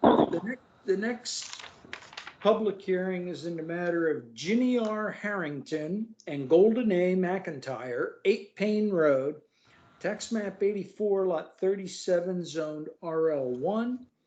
Applicant requests a variance from Article 3, Section 312.3 of the zoning ordinance to construct a approximately 200 square foot shed to be located approximately 6 feet from the side lot line shared with 10 Payne Road, tax map 84, lot 36, where a minimum side yard of 25 feet is required. Are either Ms. Harrington or Mcentire present? Yes, this is Goldina Mcentire, Goldina, MC, capital INTYRE. Ginny is here also, but I'm going to do the presenting and any questions. Thank you for hearing us tonight. How would you like me to proceed? Would you like me to explain what it is we'd like to do? I would like you to tell us a little bit about your project and what you would like us to do. Okay, well, thank you. So our piece of property is kind of a pie shaped, and presently we have an 8x10 shed that sits on the property line that abuts up to 10 Payne Road. The shed is a 10x8, and we wanted a bigger shed to accommodate things for the boat, you know, our riding lawnmower, things like that. There you go. Yep. And the thing is that in talking to Crystal and I believe Tiffany in the zoning office, I was told that I could have 2 sheds if I wanted to, as long as they were 10 by 13. Anything 130 square feet or less could be within 5 feet of the property line. And I thought about that, but one, I think it would look kind of messy and more maintenance to have 2 sheds than it would be to have 1. And if I had 230 square feet, that would give me 260. And I'm looking to put up a 10 by 20, which is only 200. So the Glugrins, Paul and Luann, our neighbors on 10 Payne Road, we spoke to them and I asked their opinion since it butts up to their property. And I'll let them speak. The discussion was that, yes, they thought it would be crazy to go ahead and do 2 sheds, that 1 would be fine. I explained to him and showed him that I would probably be moving it back 4 feet because this has a width of 8 feet and the new one would be 10 feet. And what you can't really see on that picture is right to the upper left-hand corner of the shed is a pipe that sticks up probably about, I want to say 8 feet, 6 or 8 feet. That is the pipe to the vent to the Mound sewer system, which is right there on the front lawn. And so in order, yes, and then in order to have them deliver the shed, I would have them access from Payne Road and back it in along the right side or Paul's side of the property, just back it in there into place. The reason being is because, as you can see, there's the Mound system in the front. They can't really go across the front lawn because of the Mound system.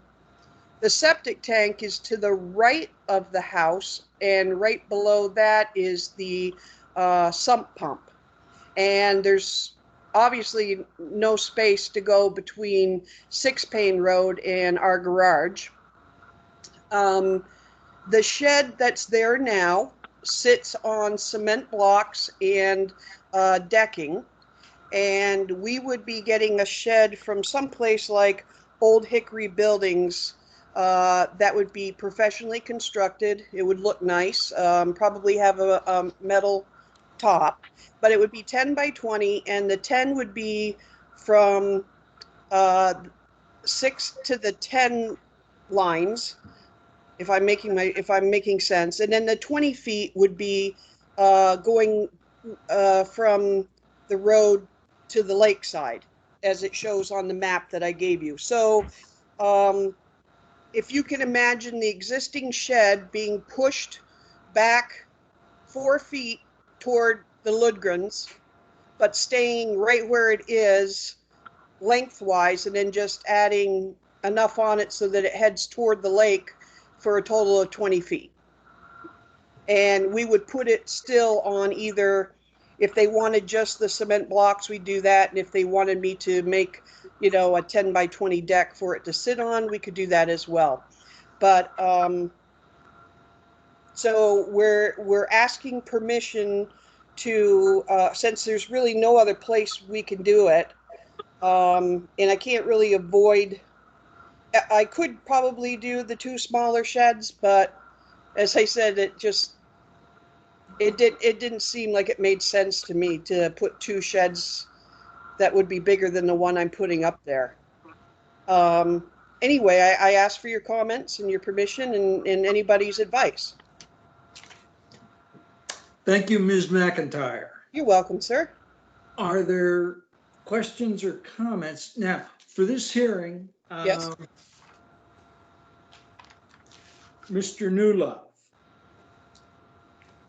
I'll appoint you as a voting member. Thank you, Mr. Chairman. And with that, Mr. Newlove, I ask you, do you have any comments or questions of Ms. Mcentire? I do. Ms. Mcentire, are you going to add electric to this, or is it just it'll just be a standing just shed without any electric or? Yes, sir. It's not going to have electric, water, or anything. It's strictly going to be for like the riding lawnmower, the, snow blower, things along that nature. Things that take up room in my garage now that I had planned on having in a bigger shed. But so your answer is no. It's just going to be a utility shed. Sounds like you have some pretty nice neighbors. We have great neighbors. When we've talked about that, we love each other now. I tell you. That's all the questions I have. Thank you. Get along very well, but I'll let them speak because I know they're on the line. Okay. Mr. Patterson, do you have any questions? I don't. I appreciate the explanation of the lot. I'm wanting to see obstacles that we're trying to avoid, which leads me to believe that you've put some thought behind this, and I appreciate that. So thank you. Ms. Mercer. I actually don't have any questions. I did view the property, and that is quite a mound there for the septic system. So I don't see how it could be moved to the left of the photograph that we're viewing. So, while you can't see that in the photograph, the mound is quite high. Yes. And I think it's great that you have great neighbors. It's I appreciate my great neighbors too. So that's great. Thank you. Thank you, Ms. Mercer. Mr. Corwin, could you throw up that photo of the lot again? Sure.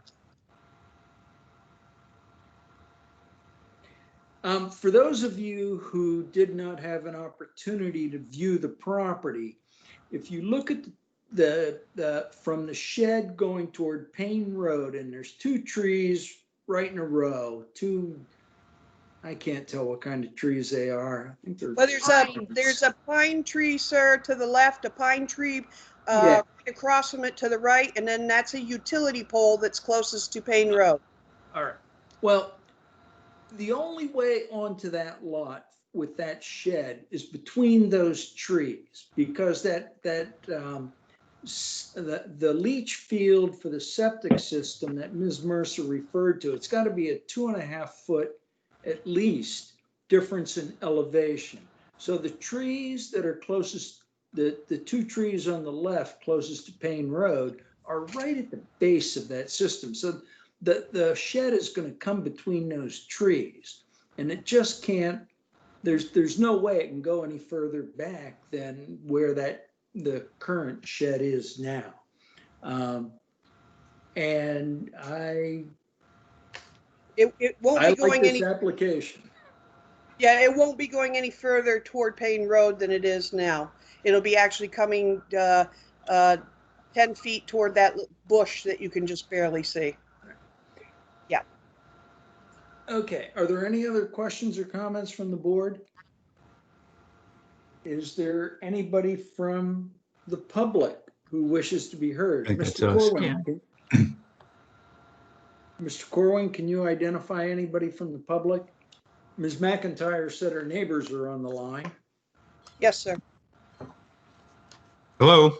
Hello. I'm the neighbor. My name is Paul, Paul Lundgren, Lundgren.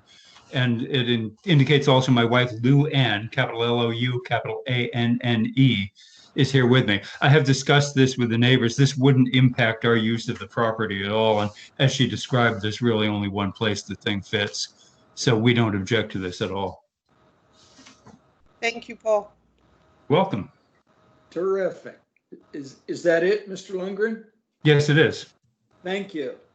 Is there anybody else who wishes to be heard on this matter from the public? Questions, comments? All right. We will continue, as Mr. Corwin indicated at the beginning of the meeting, we will continue this hearing to our next scheduled hearing, July 20th, so that any members of the public who couldn't get through tonight will have an opportunity to comment if they so wish. And on July 20th, after reviewing, if any, the comments made, we will deliberate and decide this issue. Mr. Corwin, we need a motion to continue, right? Yes, yes. Would somebody like to make a motion? It's Al Patterson. I'll make a motion that we continue this till July 20th meeting. Is there a second? Dan Nash, I'll second. Are there any comments or questions regarding the motion? Mr. Newlove, how do you vote? I vote yes to continue. Mr. Patterson? I vote yes. Mr. Nash? Vote yes. Ms. Mercer? Yes. And I'll vote yes. All right, we're continued until July 20th. We will hope to see and hear from you then, Ms. Mcentire. Okay, so that's July 20th at Yeah. 7 o'clock, sir? Yes. Okay, well, Exactly. thank you all very, very much. Have a good rest of the evening. I can sign off now, sir? Yes. Okay, thank you. Have a good You're night. welcome. Thank you. Bye. You have a good Thank night. you. Bye-bye. Oh, let's see.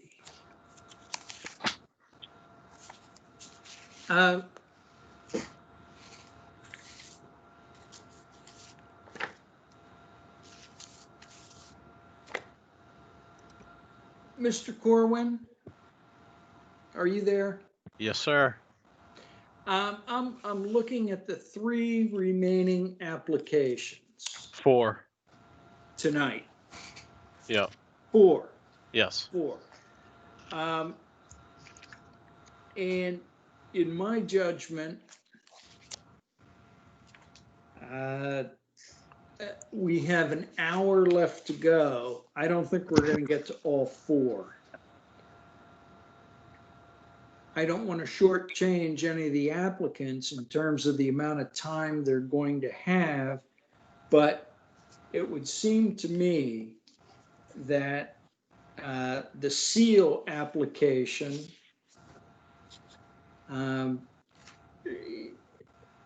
is fairly straightforward and would take less time than any of the others, but I'm happy to hear from you about which 2 applications you think will take I the guess- least amount of time. Yeah, I guess one option would be to just use just devote 15 minutes to each, and because they're all going to be continued anyway. And so if you devote 15 minutes to each, you can at least get them all going. All right, that's what we'll do then.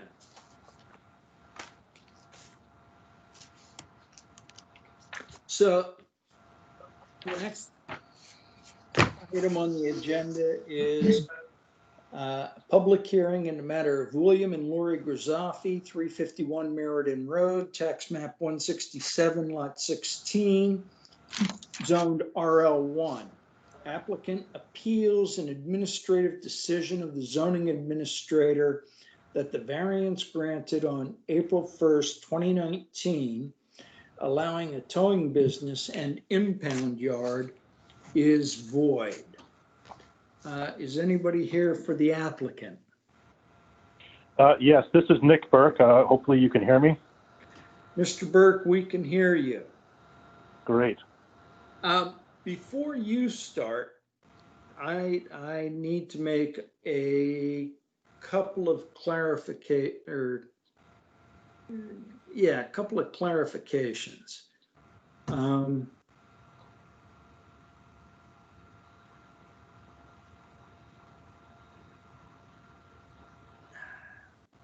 I'm sorry I'm taking so long, but I'm looking up. Okay. With respect to this application, Mr. Burke, and this is a disclosure specifically for you. With respect to this application, we got at the end of last week, Thursday or Friday.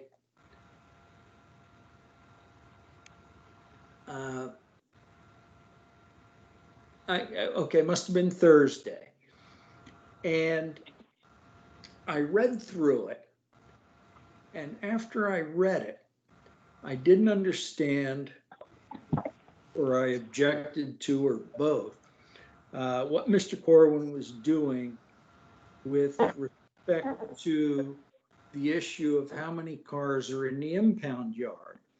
And I sent him an email, but I apparently, instead of just sending it to him alone, sent it to all of the other zoning board members. So that is, Mr. Corwin, correct me if I'm wrong, but that's a violation of the regulations governing our communications, isn't it? Just the idea is that, just to back up a step, I sent an email. I had gotten a couple questions from board members about the drone photography issue that's been raised in the appeal, and so I wanted to clarify my staff memo to explain that that what staff has determined has not been met are conditions 2, 3, 4, and 9 of the April 1st, 2019 zoning board decision, and that staff is not taking the position that conditions 6 and 7 are in violation, and it was the condition 7 that was the point of my email, because my staff memo doesn't really address condition 7. It was an inadvertent omission, and so I wanted to explain to the board that condition 7 is similar to 6, is not staff. It's not part of staff's determination, modifying the letter of May 12th. And so, in response to that email, is Mr. Koppenhofer acts, I think, mistakenly hit reply all. I hear, and let me tell you what I wrote, Attorney Burke, and I'll read you the email exactly as it's written, typos and misspelled words. Mr. Corwin sent out an email, as he just said, telling us he's dropping the complaint with respect to conditions 6 and 7.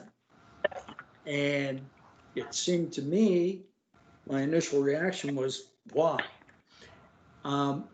So what I wrote to him was, what about Tony Rasafi's admission that there were numerous and will be ongoing violations with respect to the number of vehicles?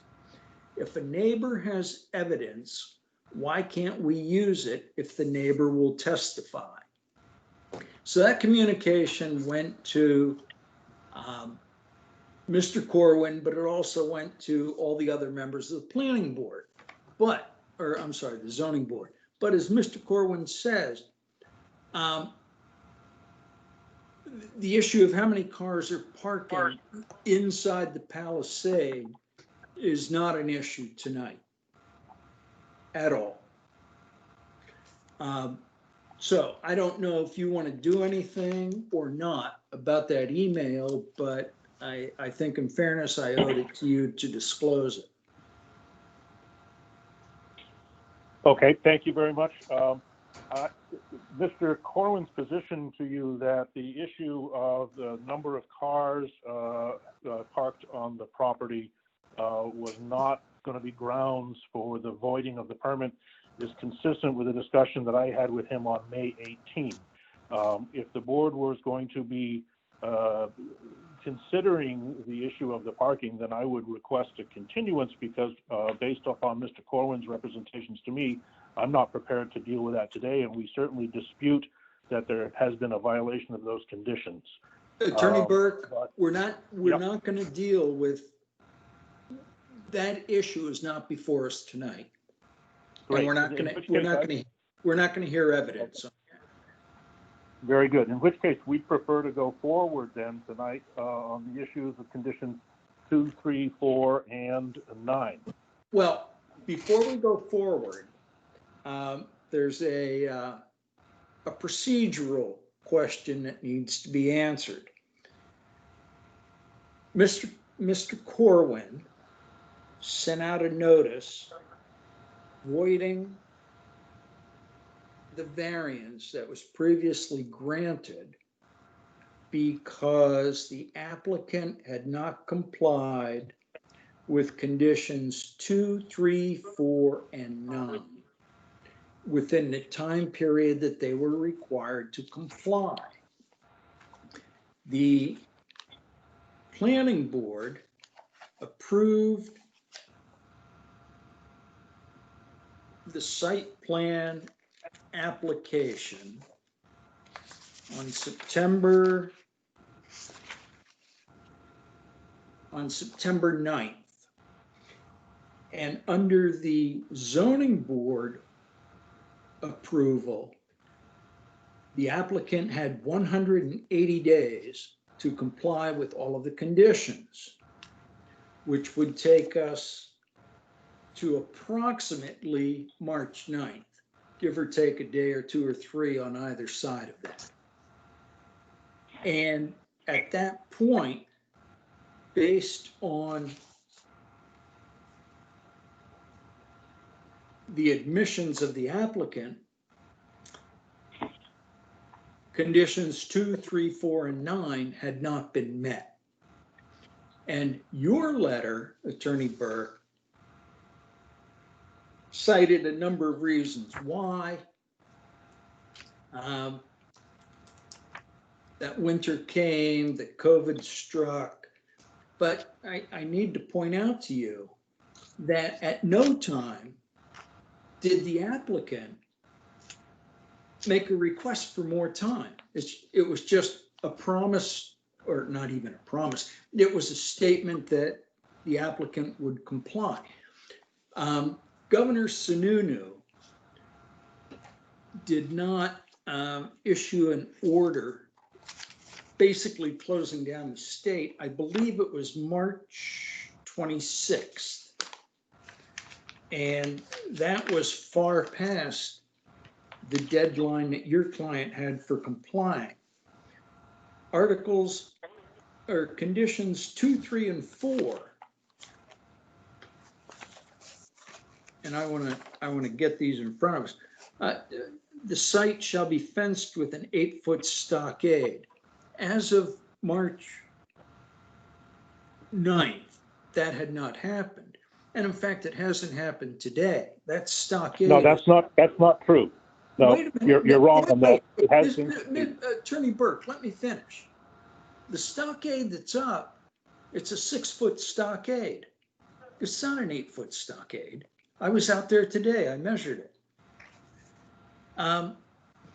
At the time, condition 3, the impound yard shall be fenced around its entirety and secured.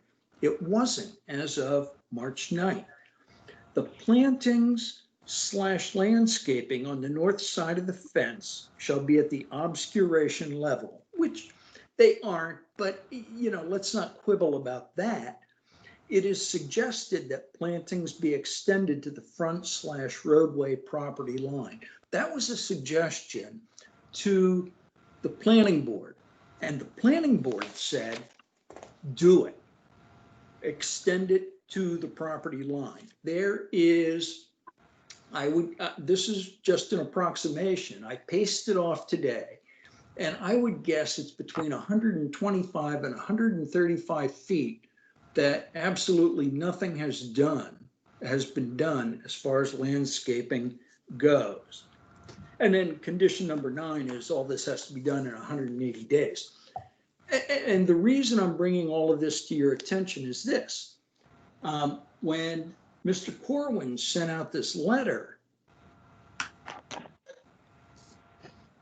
those conditions had not been met, and arguably, I would say they still haven't been met today. So you're appealing his voiding of the variance when what you, in my opinion, should actually be doing is applying for a new variance. And the benefit to both you and the city is this. First of all, it's a much cleaner way of going about it. because fundamentally your appeal, I don't think has any merit because the violations existed on March 9th and Mr. Corwin was correct. But there are conditions in there that were in the original approval that just aren't enforceable. And a prime example of that, there's two of them, is no more than 10 cars.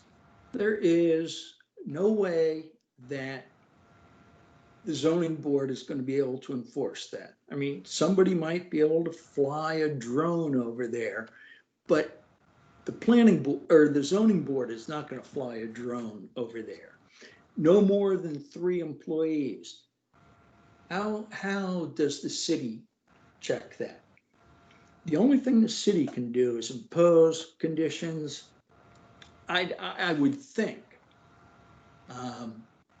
reasonably similar to what exists now and eliminate the unenforceable ones.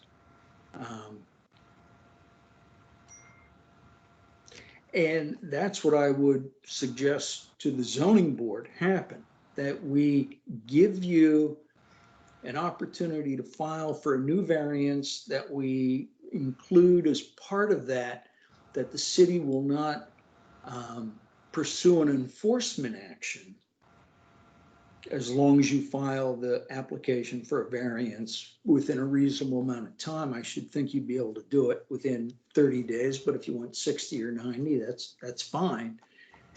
And that we start with a clean slate. I would, Mr. Attorney Burke, I want to give you a fair chance to respond, but I also want to hear from the board about what they want to do.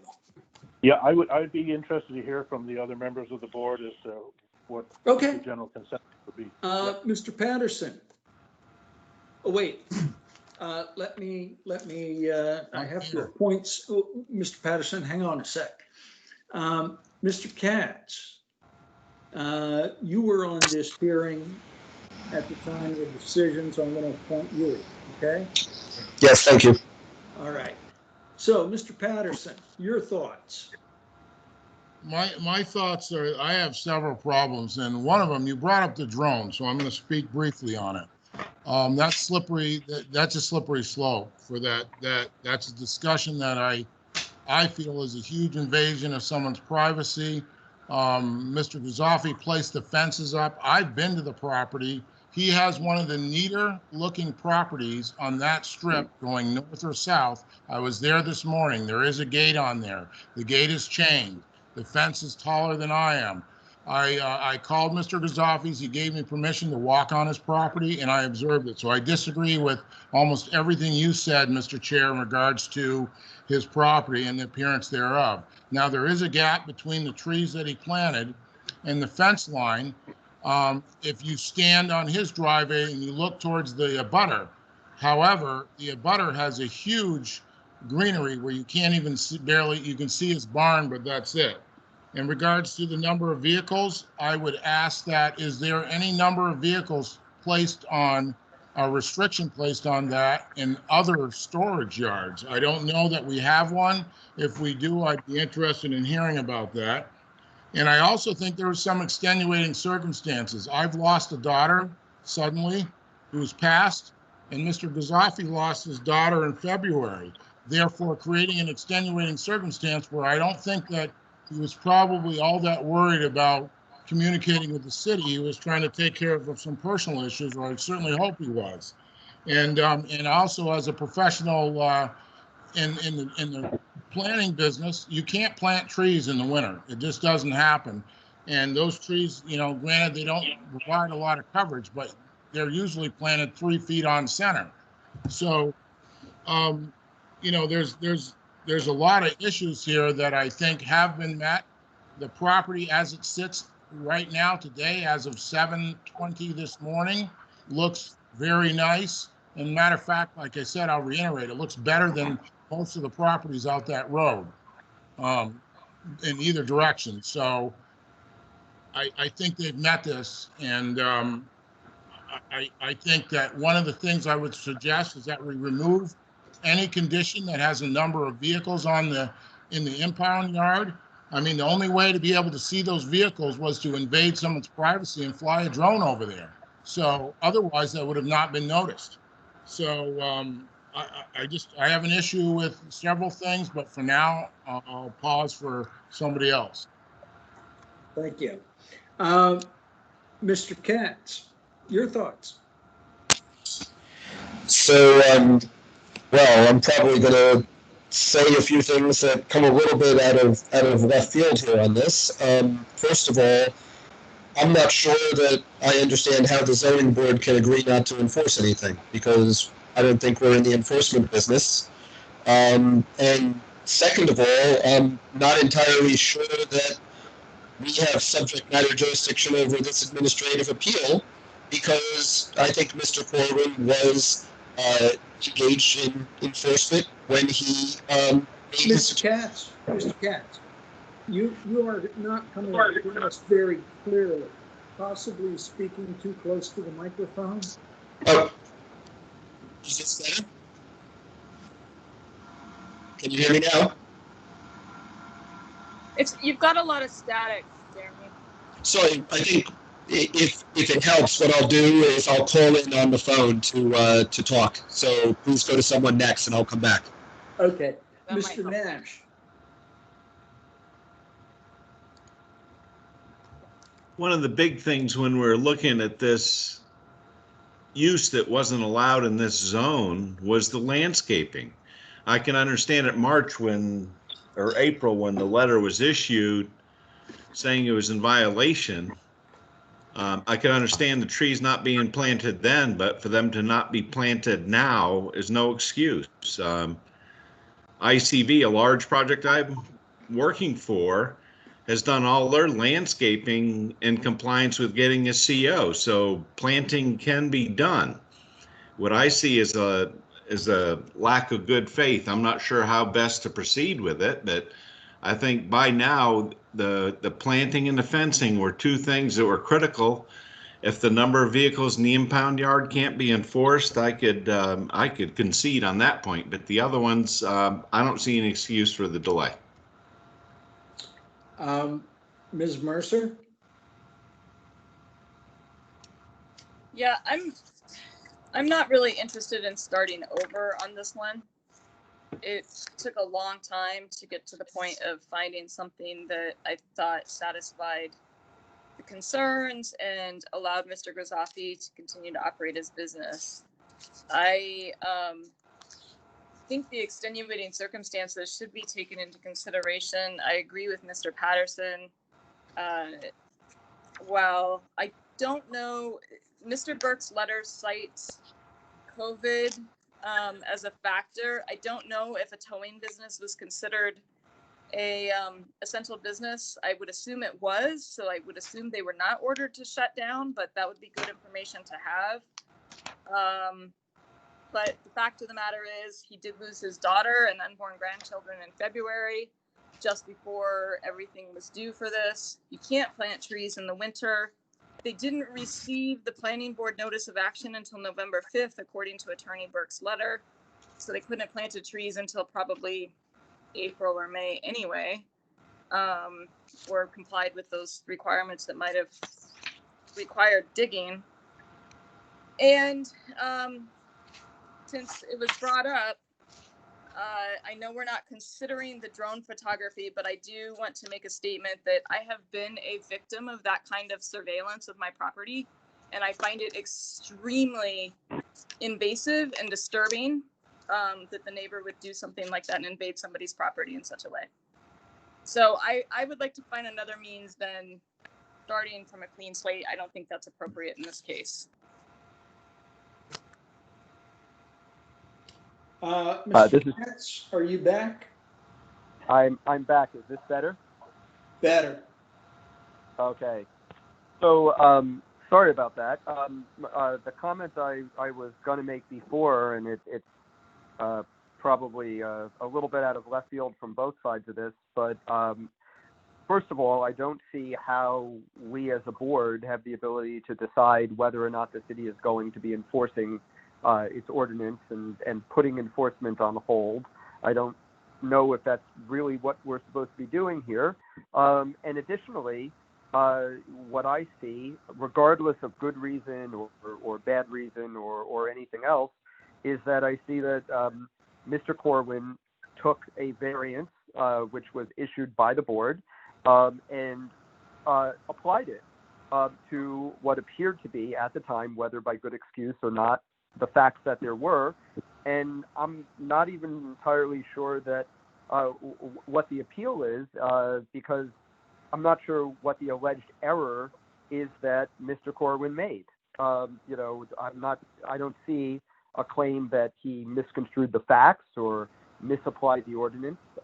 So, you know, I just have some sort of questions on what actually we're evaluating. I don't think that Mr. Rasathi has an awful property. I don't think that it's a bad business. I don't have anything against him at all, but I have a hard time understanding really the nature of what we're evaluating and whether we can say, well, let's just not let's not have any enforcement for 90 days until a new variance application comes on in.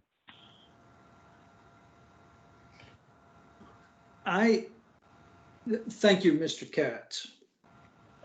But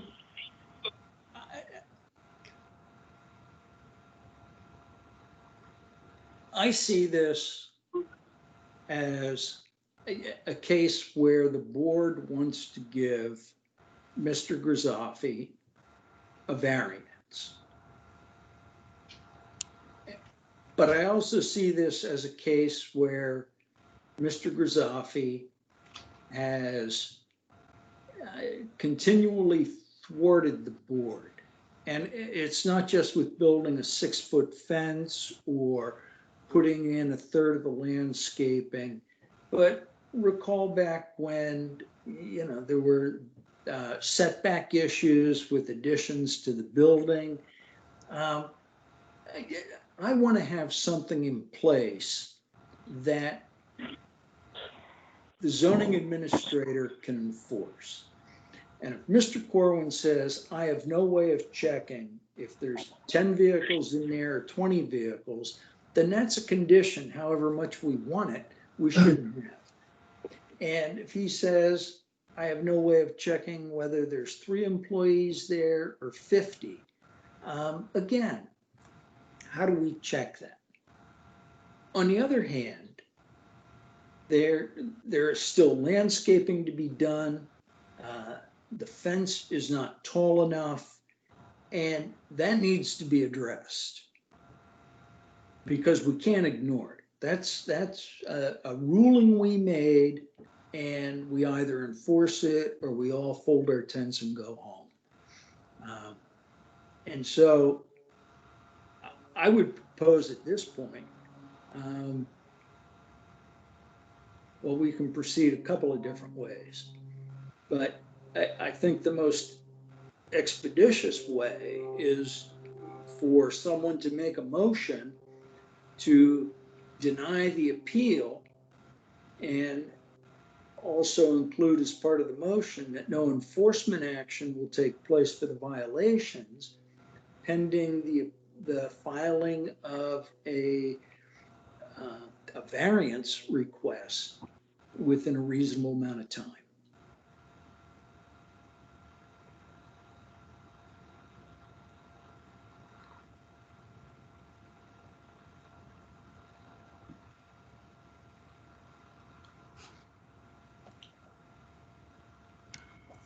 I think we had talked about, this is Dan Nash, I think we had talked about trying to allot 15 minutes to each one of these. I'd like to continue this one to 20 July and let us ruminate on it for another 2 weeks, and maybe we can get a little more wisdom. Okay, I think your point well taken, Dan. Is Mr. Patterson? This is Nick Burke. If it's continued, we will certainly give consideration to whether we would be filing a new application and withdrawing this appeal or proceeding with the appeal. Okay, fair enough. Is there a second to Mr. Nash's motion? This is Jeremy Katz. I'll second it. Is there any discussion? Mr. Chair, there just to let you know, there is a hand up from the abutter. Mr. Maund. Well, if the above, I think he froze. the motion to continue is what's on the floor.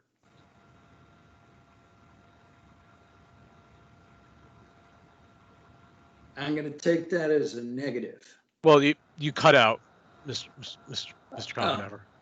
You didn't hear all of that? No. All right. Who's the abutter? It's Matt Maund. All right, fine. We'll hear from him. So you're opening the public hearing? See, no. That's a mistake on my part. I'm sorry. We said 15 minutes for everybody, and we've taken 25 already on this. So Mr. Nash has a motion on the floor to continue this to July 20th. Mr. Katz has seconded it. Is there any discussion from the board on the motion? Yes. Mr. Peck? Yeah. This case is a cumbersome case, and it's generated a lot of what I will characterize as tit for tat among just various parties involved. And postponing this to me is again, I understand we're subject to time, but to me, it just seems like all we're doing is kicking the ball down the road when we should be resolving this issue. Mr. Patterson, did you hear me when I said, does anybody want to make a motion? And there was silence for a minute. Nobody wanted to make one. So that's not what I just said, Mr. Chair. I was just stating my opinion just there. That's what I said. Okay, I misunderstood. Sorry. Is there any other discussion? Yes, this is Jeremy Katz. I'd like to say something. So to the extent that there is an appeal right now of an administrative decision, and the effect of the appeal is to stay any enforcement Amy, she's outside. While the appeal is open, maybe it would be in everyone's best interest to stay the appeal until the August meeting, which will give the effect of staying enforcement during that time, and give the applicant the ability to have enough time to file a replacement variance application. That's a good idea. This is Tim. Procedurally, that's a good idea. So what I guess what do you propose to do differently from what? Push out the continuance date.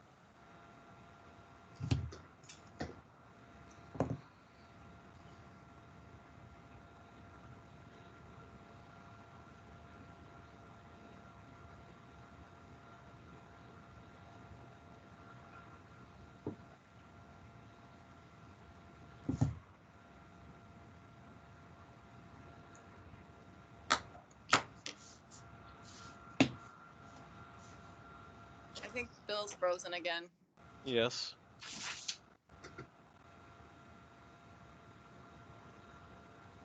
So, well, if we're waiting on Bill to come back, I'll just, add on to that, it just seems to me that it would be very fair to allow Attorney Burke, some amount of time to decide if a variance application would be the right thing to do. And, if we were to push it out to 2 meetings or 3 meetings from now, that would stay the enforcement until that time by virtue of having the appeal being open, and if in fact no variance application comes at that point, then we'll be able to just simply address the appeal of the administrative decision in the absence of a variance. And presumably Mr. Rasathi can, during the next 30 to 45 days, continue to operate his business in that time without a worry of enforcement. This is Al Patterson. After I missed part of that when you first explained it, but I think I like that idea that you just voiced in regards to pushing it out to the August. It makes sense.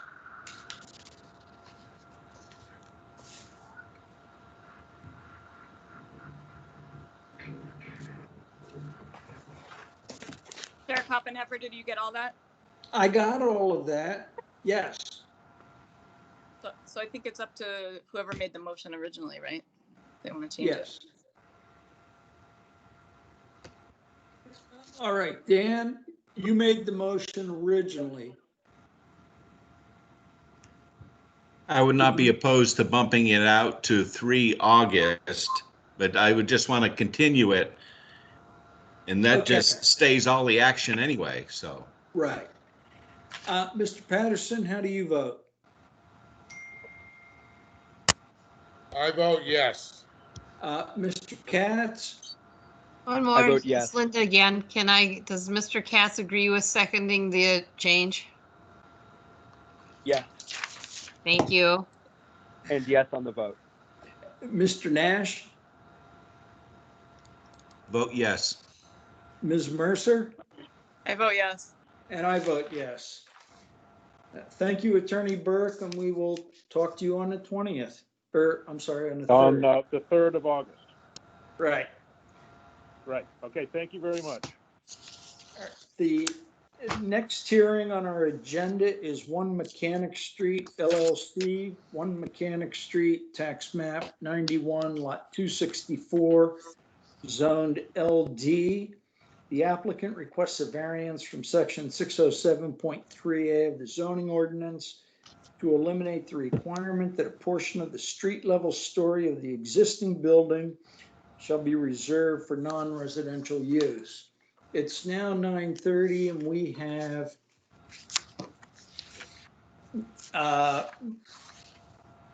4 matters left. So I am sorry, but we're going to limit each one to 10 minutes with the hope that somebody will move to extend the meeting by 10 minutes. Is there somebody from 1 Mechanic Street? Yes, there is. This is Jeremy Katz, JEREMYKATZ from 1 Mechanic Street LLC. Mr. Newlove, I will appoint you to be the voting member on this application. Yes, Mr. Chairman. So I'm going to be as quick as possible. Mr. Corwin, if possible, on the storyboard page, the present condition page that I had originally submitted, would you be able to put that on the screen?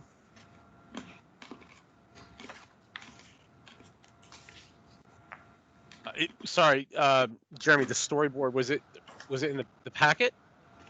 Yeah, it was. I had emailed that. There were a series of pictures and renderings The that photos? I had emailed.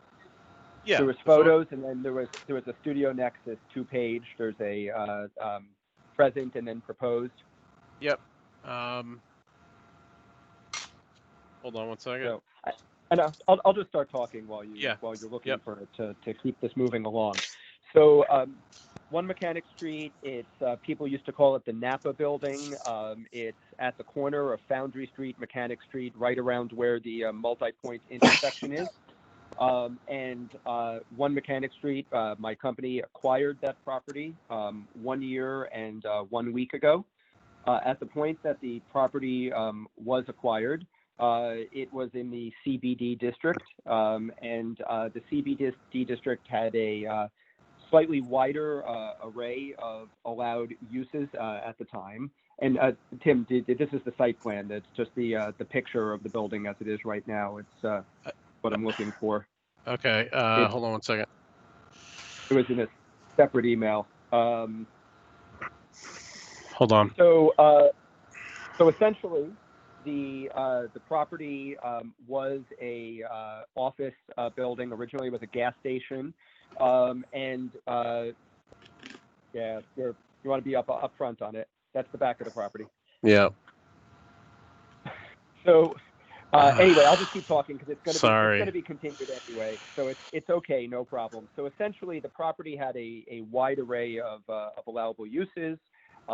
One of them, this is fine for this property right now. One of them, it was multifamily on all floors. Originally, I had come up with a proposal to redeploy the property and improve it, and turned it into apartments both above and below the Main Street grade, and to have a commercial space, a retail commercial space on the main level. And we had done our first round of meetings with the city planning and zoning department and talked about the project. And one of the questions that was asked about us was to take into consideration the upcoming road improvements on Mechanic Street. And now, as it stands, the upcoming road improvements on Mechanic Street call for a roundabout to basically be installed where this multi-point intersection is right now with High Street, Mascoma Street, and Mechanic Street. And in looking at it, when we took the proposed road improvements and overlaid them on the property, and Mr. Corwin, would you be able to put the plan? It's, I believe, the second to last page of the filing that has the superimposition of the improvements with the roundabout.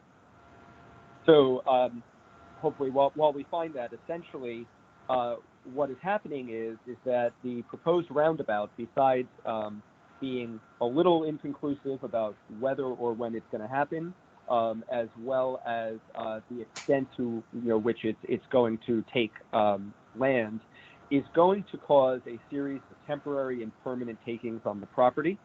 And a couple of those takings really relate to the fact that one of the two road cuts is going to be, so here's the property as it stands. And the second, well, let's just look at it real quick. The second slide is what we're looking to do with the property.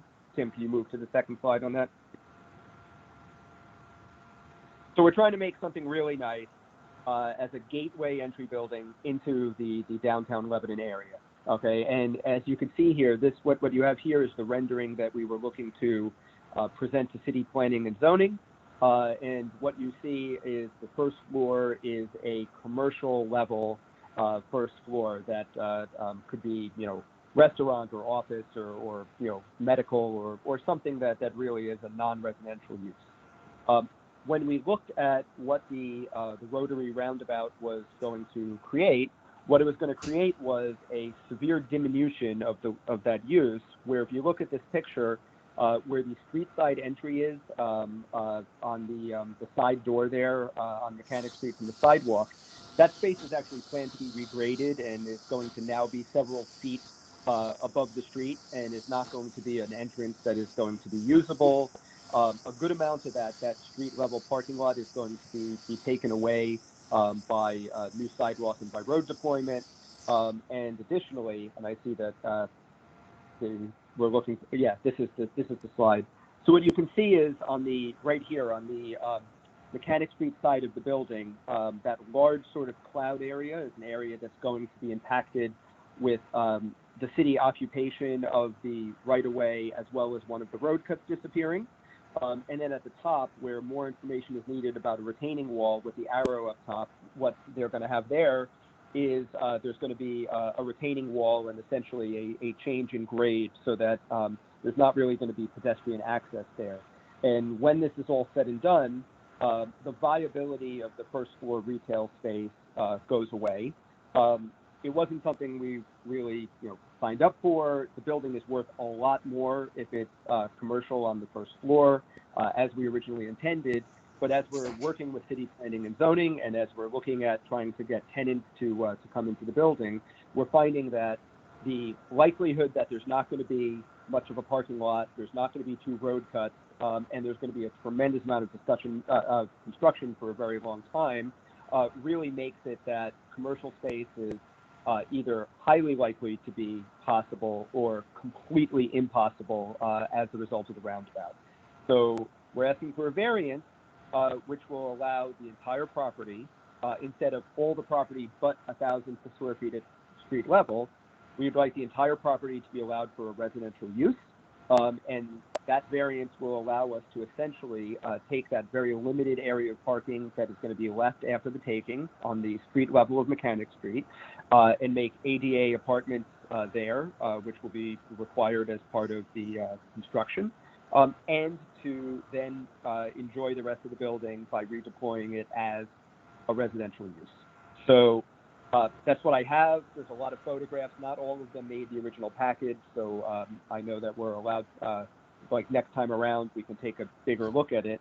But with 2.5 minutes left, I'd be glad to answer any questions about it. The sum total is, this isn't exactly what we wanted to do.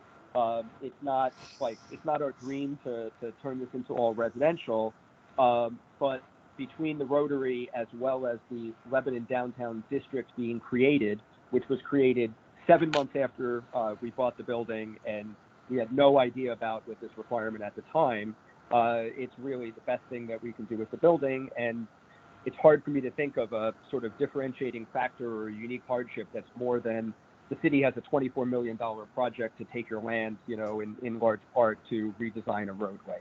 So that's what I got within the 10-minute time limit.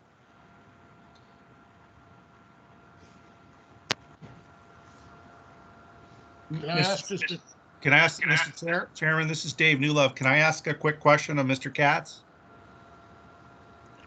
I think this is Tim. I think Bill froze again. So you could. Yes, go ahead, Mr. Newlove.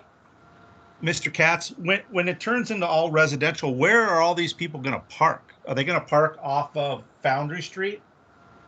Yeah, so if you see Foundry Street is below grade, and if you where the point is, so there's a lot where Mr. Corwin is circling there, and then if you go right to the south side of the building as well, right, that area too.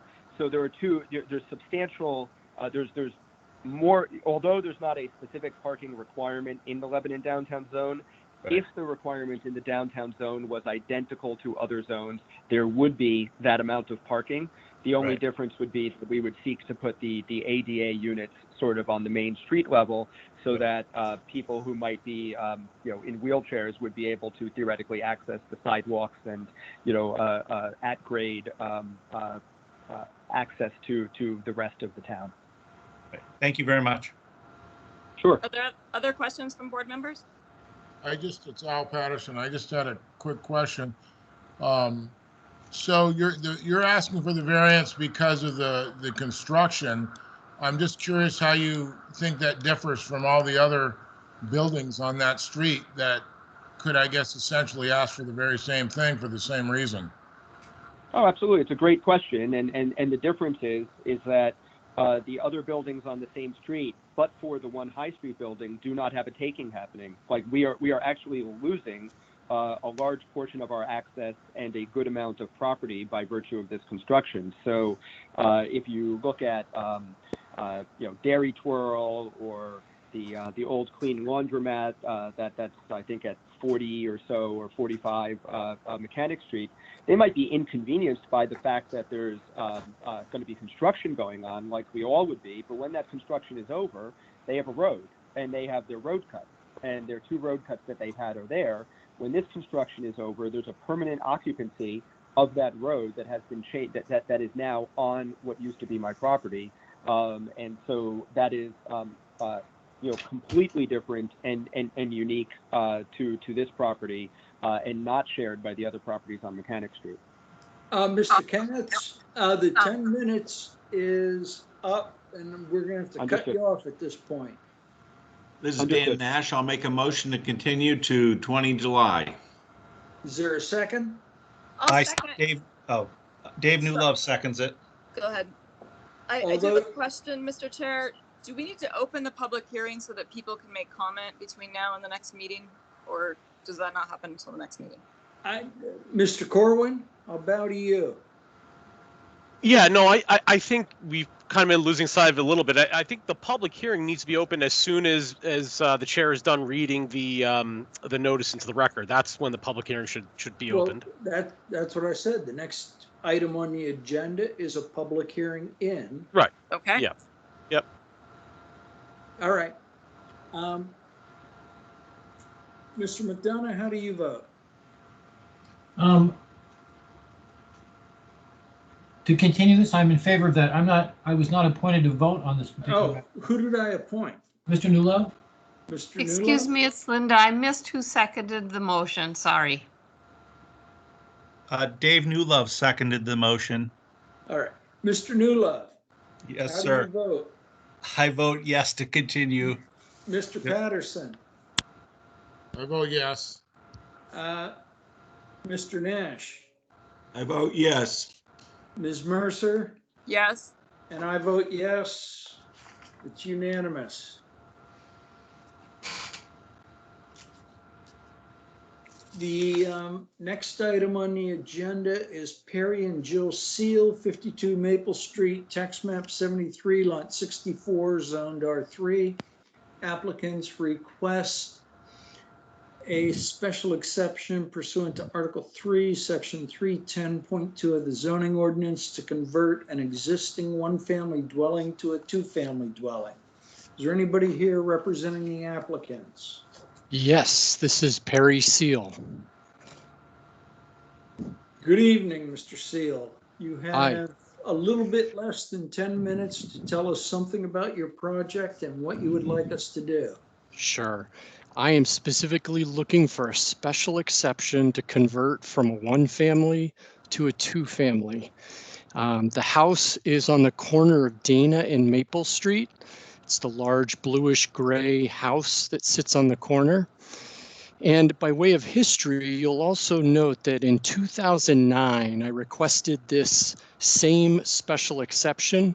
I was looking to build additional space out of our attic, roughly 1,000 square feet. And at the time in which I pulled the buildings and codes people through, I realized that that wasn't really a great idea given the fact that the house was already 4,600 square feet of space. So our 5 children have been raised in the house and had a delightful time in it. They have since begun to grow up and leave the house. And the logical step was to create a separation of it for a two-family purpose and meeting the intent of the neighborhood and the adjacent properties. And if you do note that 4 of the 7 adjacent properties are two-family dwellings, that so it does meet the character of the neighborhood. I had some initial walkthroughs with Mr. Shaw from the codes department to look at the plans to separate the building into a 2 bedroom, 1 bath unit and roughly a 4 or 5 bedroom, 3 bath unit. That is really the gist of, the other significant point is that there will be no external changes to the site. There will be no site plan requirements. There are 4 existing parking spaces that complies with the regulations for a two-family. So having said that, what questions might you have for me? Well, we can start with questions, but we're not going to get very far. And I would suggest that we postpone those until our next meeting, because you're going to be postponed until the next meeting anyway. Is that satisfactory to you, Mr. Seal? In light of the 10 minutes, I would love to hear if there's any comments of additional information that I need to gather, or anything that would be helpful to inform the board necessary to make an informed decision. Let me see. Mr. McDonough, why don't I appoint you as a voting member for this decision? Do you have any questions or specific need for more information? I have no questions at this time. Thank you, Mr. Chairman. Mr. Patterson? I have no questions. Mr. Nash? No, I thought I was well prepared and clear. I don't have any questions. Ms. Mercer? I agree with Mr. Nash. It's a special exception request, a well-prepared application, and I don't have any questions for further information. And neither do I, Mr. Seal. We look forward to seeing you on the 20th. Is there a motion to continue this until the 20th? This is Dan Nash. I'll make a motion to continue to the 20th. Is there a second? Al Patterson, I'll second it. Mr. McDonough, I'm in favor, thank you. Mr. Patterson, I'm in favor. Mr. Nash, In favor? Ms. Mercer, I vote yes. and, oh, me. I'm in favor too. It's unanimous. Thanks for your work. Have a good night. We'll see you on the 20th, Mr. Sale. Thank you. The next item on our agenda is a hearing, a public hearing in the matter of Execusuite LLC, 250 Bank Street Extension, tax map 94, lot 1, zoned R3. Applicant proposes to convert a portion of the existing non-conforming commercial building to a residential dwelling unit. The proposed conversion requires a special exception pursuant to section 702.1 of the zoning ordinance to permit the change of an existing non-conforming use to another non-conforming use. Is there anybody here from Execusuite? Yes, this is Tim Sidor for Execusuite. Would you spell your first and last name, please? Tim, Tim, Sidor, Sidore. It's good to have you back, Mr. Sidor. Good to see you all as well, virtually. You have 10 minutes to tell us about your project. Okay. Some of you may recall or may find this kind of familiar. We came in 2017 before this board requesting a special exception to build a residential unit within the upper level of the 250 Bank Street Extension building. For a number of reasons, we were approved. For a number of reasons, it didn't make economic sense to do so at the time. However, it does now. So really what we're trying to do is simply renew the approval of the same, or granting the same special exception. The only change is that the apartment will be smaller and in a different section of the upper level of the building. Nothing else has changed.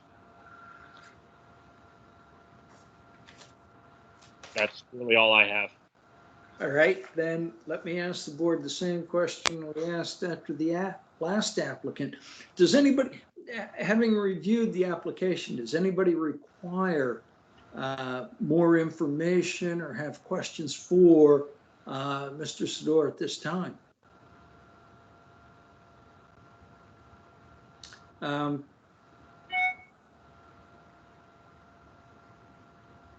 Mr. McDonough? Do you need to appoint an alternate for this hearing? Yes, let me see. Mr. Newlove.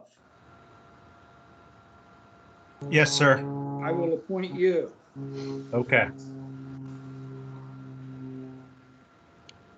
So, Mr. McDonough, how do you feel about the information before you? I don't have any questions at this time, thank you. All right. Mr. Katz? No questions. Mr. Newlove? I have no questions. I have one comment. I drive by this every day as I live up on Hardy Hill. And I've always thought that this would be a great place for an apartment or a condo. So thank you very much. I've got one I can rent to you if you guys say yes. Mr. Patterson? No, I don't have any comments just to clarify, the only difference is the location of the apartment. And I'm familiar with the hearing that we had in 17. So I still have some of my memory left, so I'm good. Yes, right. It's just in a different section of the building, and it is smaller than the original proposed apartment. Okay, thank you. Mr. Nash? No further questions. Ms. Mercer? No additional questions. I have no questions. Does somebody want to make a motion to continue this to July 20th? I'll make a motion, Mr. Chair. It's Al Patterson, that we continue this till July 20th. Is there a second? I'll second it, David Newlove. Any discussion? Mr. Newlove, how do you vote? I vote yes to continue. Mr. Patterson? I vote yes. Mr. Nash? I vote yes. Ms. Mercer? Yes. And I vote yes, so it's unanimous. Thank Thank you, Mr. Sador. We'll see you in 2 weeks. Great. Thank you all. Good night. The next item on our agenda is a motion for rehearing in the matter of EM and EE Bovair Senior co-trustees, 237 Hanover Street Extension, tax map 64, lot 2, zoned R3. Motion to rehear a special exception request pursuant to Article 7, Section 702.1 of the zoning ordinance to permit a change from one non-conforming use, vehicular repair, to another non-conforming use, storage and recycling facility, denied by the zoning board on May 4th, 2020. Mr. Chair, Katz, I will appoint you to this matter since you were there on the decision. Mr. Chair, it's Al Patterson. I have to recuse myself from this. All right. Mr. McDonough was also on that. Pardon me? Mr. McDonough was on the decision as well, if you needed another. Then I'll appoint Mr. McDonough to be a voting member on this decision. Mr. Katz, do you have, well, let me say this to the board. We are not here to hear any more evidence. And it's simply a question of, do we grant the motion or do we deny the motion? So to open up the discussion, we need a motion, one way or the other, to grant or to deny. And Mr. Katz, I would ask you, do you have a motion to make? Yes, I'd make a motion to deny the rehearing. Is there a second? I second that. This is Paul McDonough. All right. Discussion. Well, I'd be glad to start off by speaking on behalf of my own motion, if that helps. That would be fine. You know, okay, so really, you know, the grounds for rehearing would either be if there was an error of law or facts that could not be substantiated, or that there was some sort of new information that couldn't have been presented the first time around. And you know, really, I read the request for rehearing simply as they don't like the results.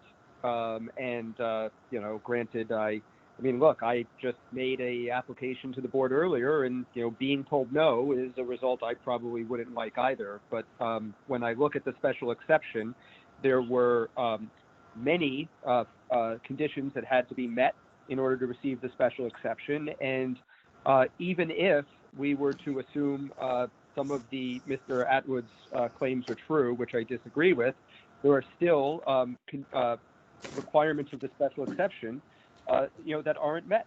You know, there was a determination that the character of the area will be adversely affected, and I don't find the fact that there's a non-conforming garbage business in the west side of the city to be persuasive that somehow that means that the character of the neighborhood won't be adversely affected. And I'm not convinced that the industrial use is equal or more appropriate to the district than the prior use.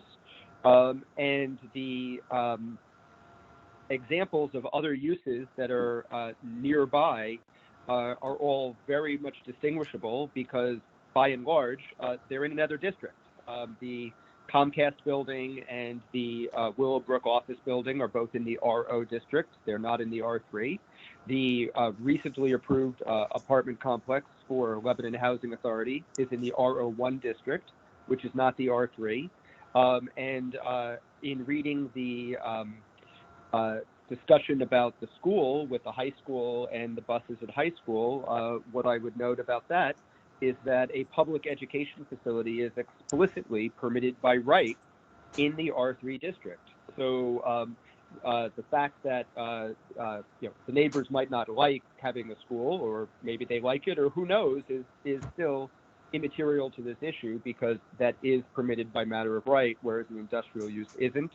And then the last thing that I'll just say is the determination that the use was industrial in the decision that I wrote was based upon my personal question to the applicant, where I said, would this be an appropriate description of the property? And I read the definition of a light industrial use, and the applicant on the record confirmed that that is an adequate and appropriate definition of what the proposed use would be.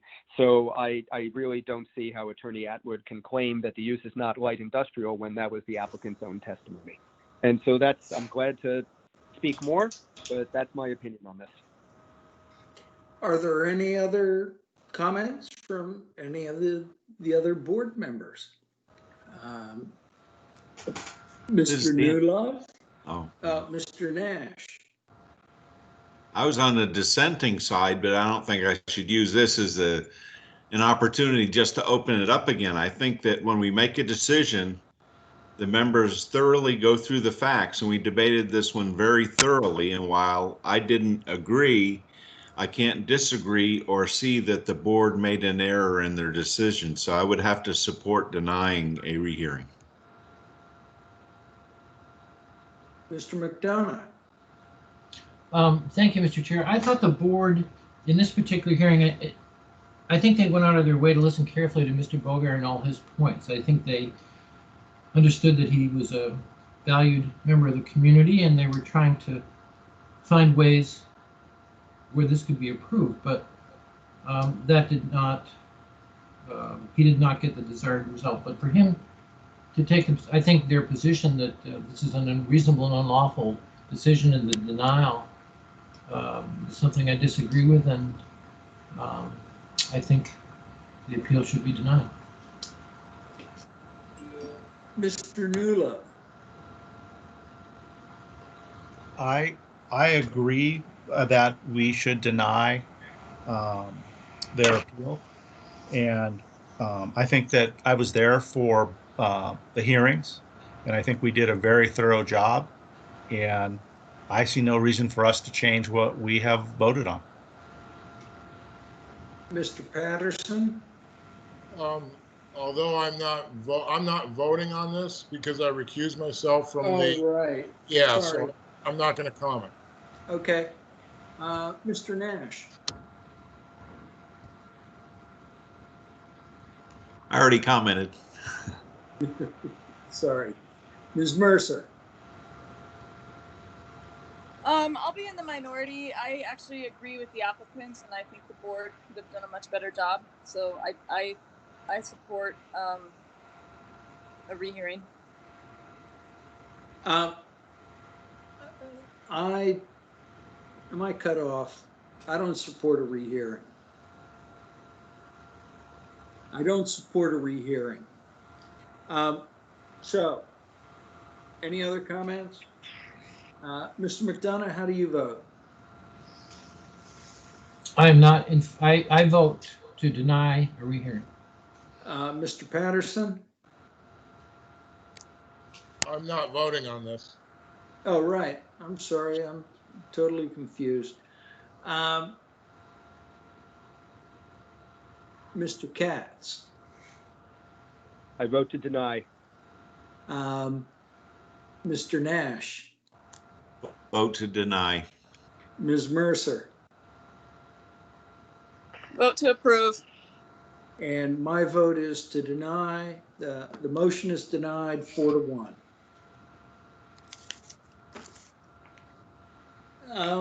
Is there, the next item on our agenda are staff comments. Do you have any staff comments, Mr. Koppenheffer, could I ask a question first? Yes. Was there actually a motion made by and oh, yep, I've got it. Sorry, I couldn't find it in my notes. Thank you. I'm going to say goodbye. Mr. Katz made the motion. All right. Mr. Corwin, are there any staff comments? No, just thank you all for, thank you. That's all I can say. Thank you. Hey, it's 10 o'clock. Yep. Is there a motion to adjourn? I'll make a motion to adjourn. Is there a Nash, I'll second? second it. Is it unanimous? Yes. Yes. Yes. Yep. All right. Good night. All right. Talk to you all in 2 weeks. Good night, everyone. Good night, thank you.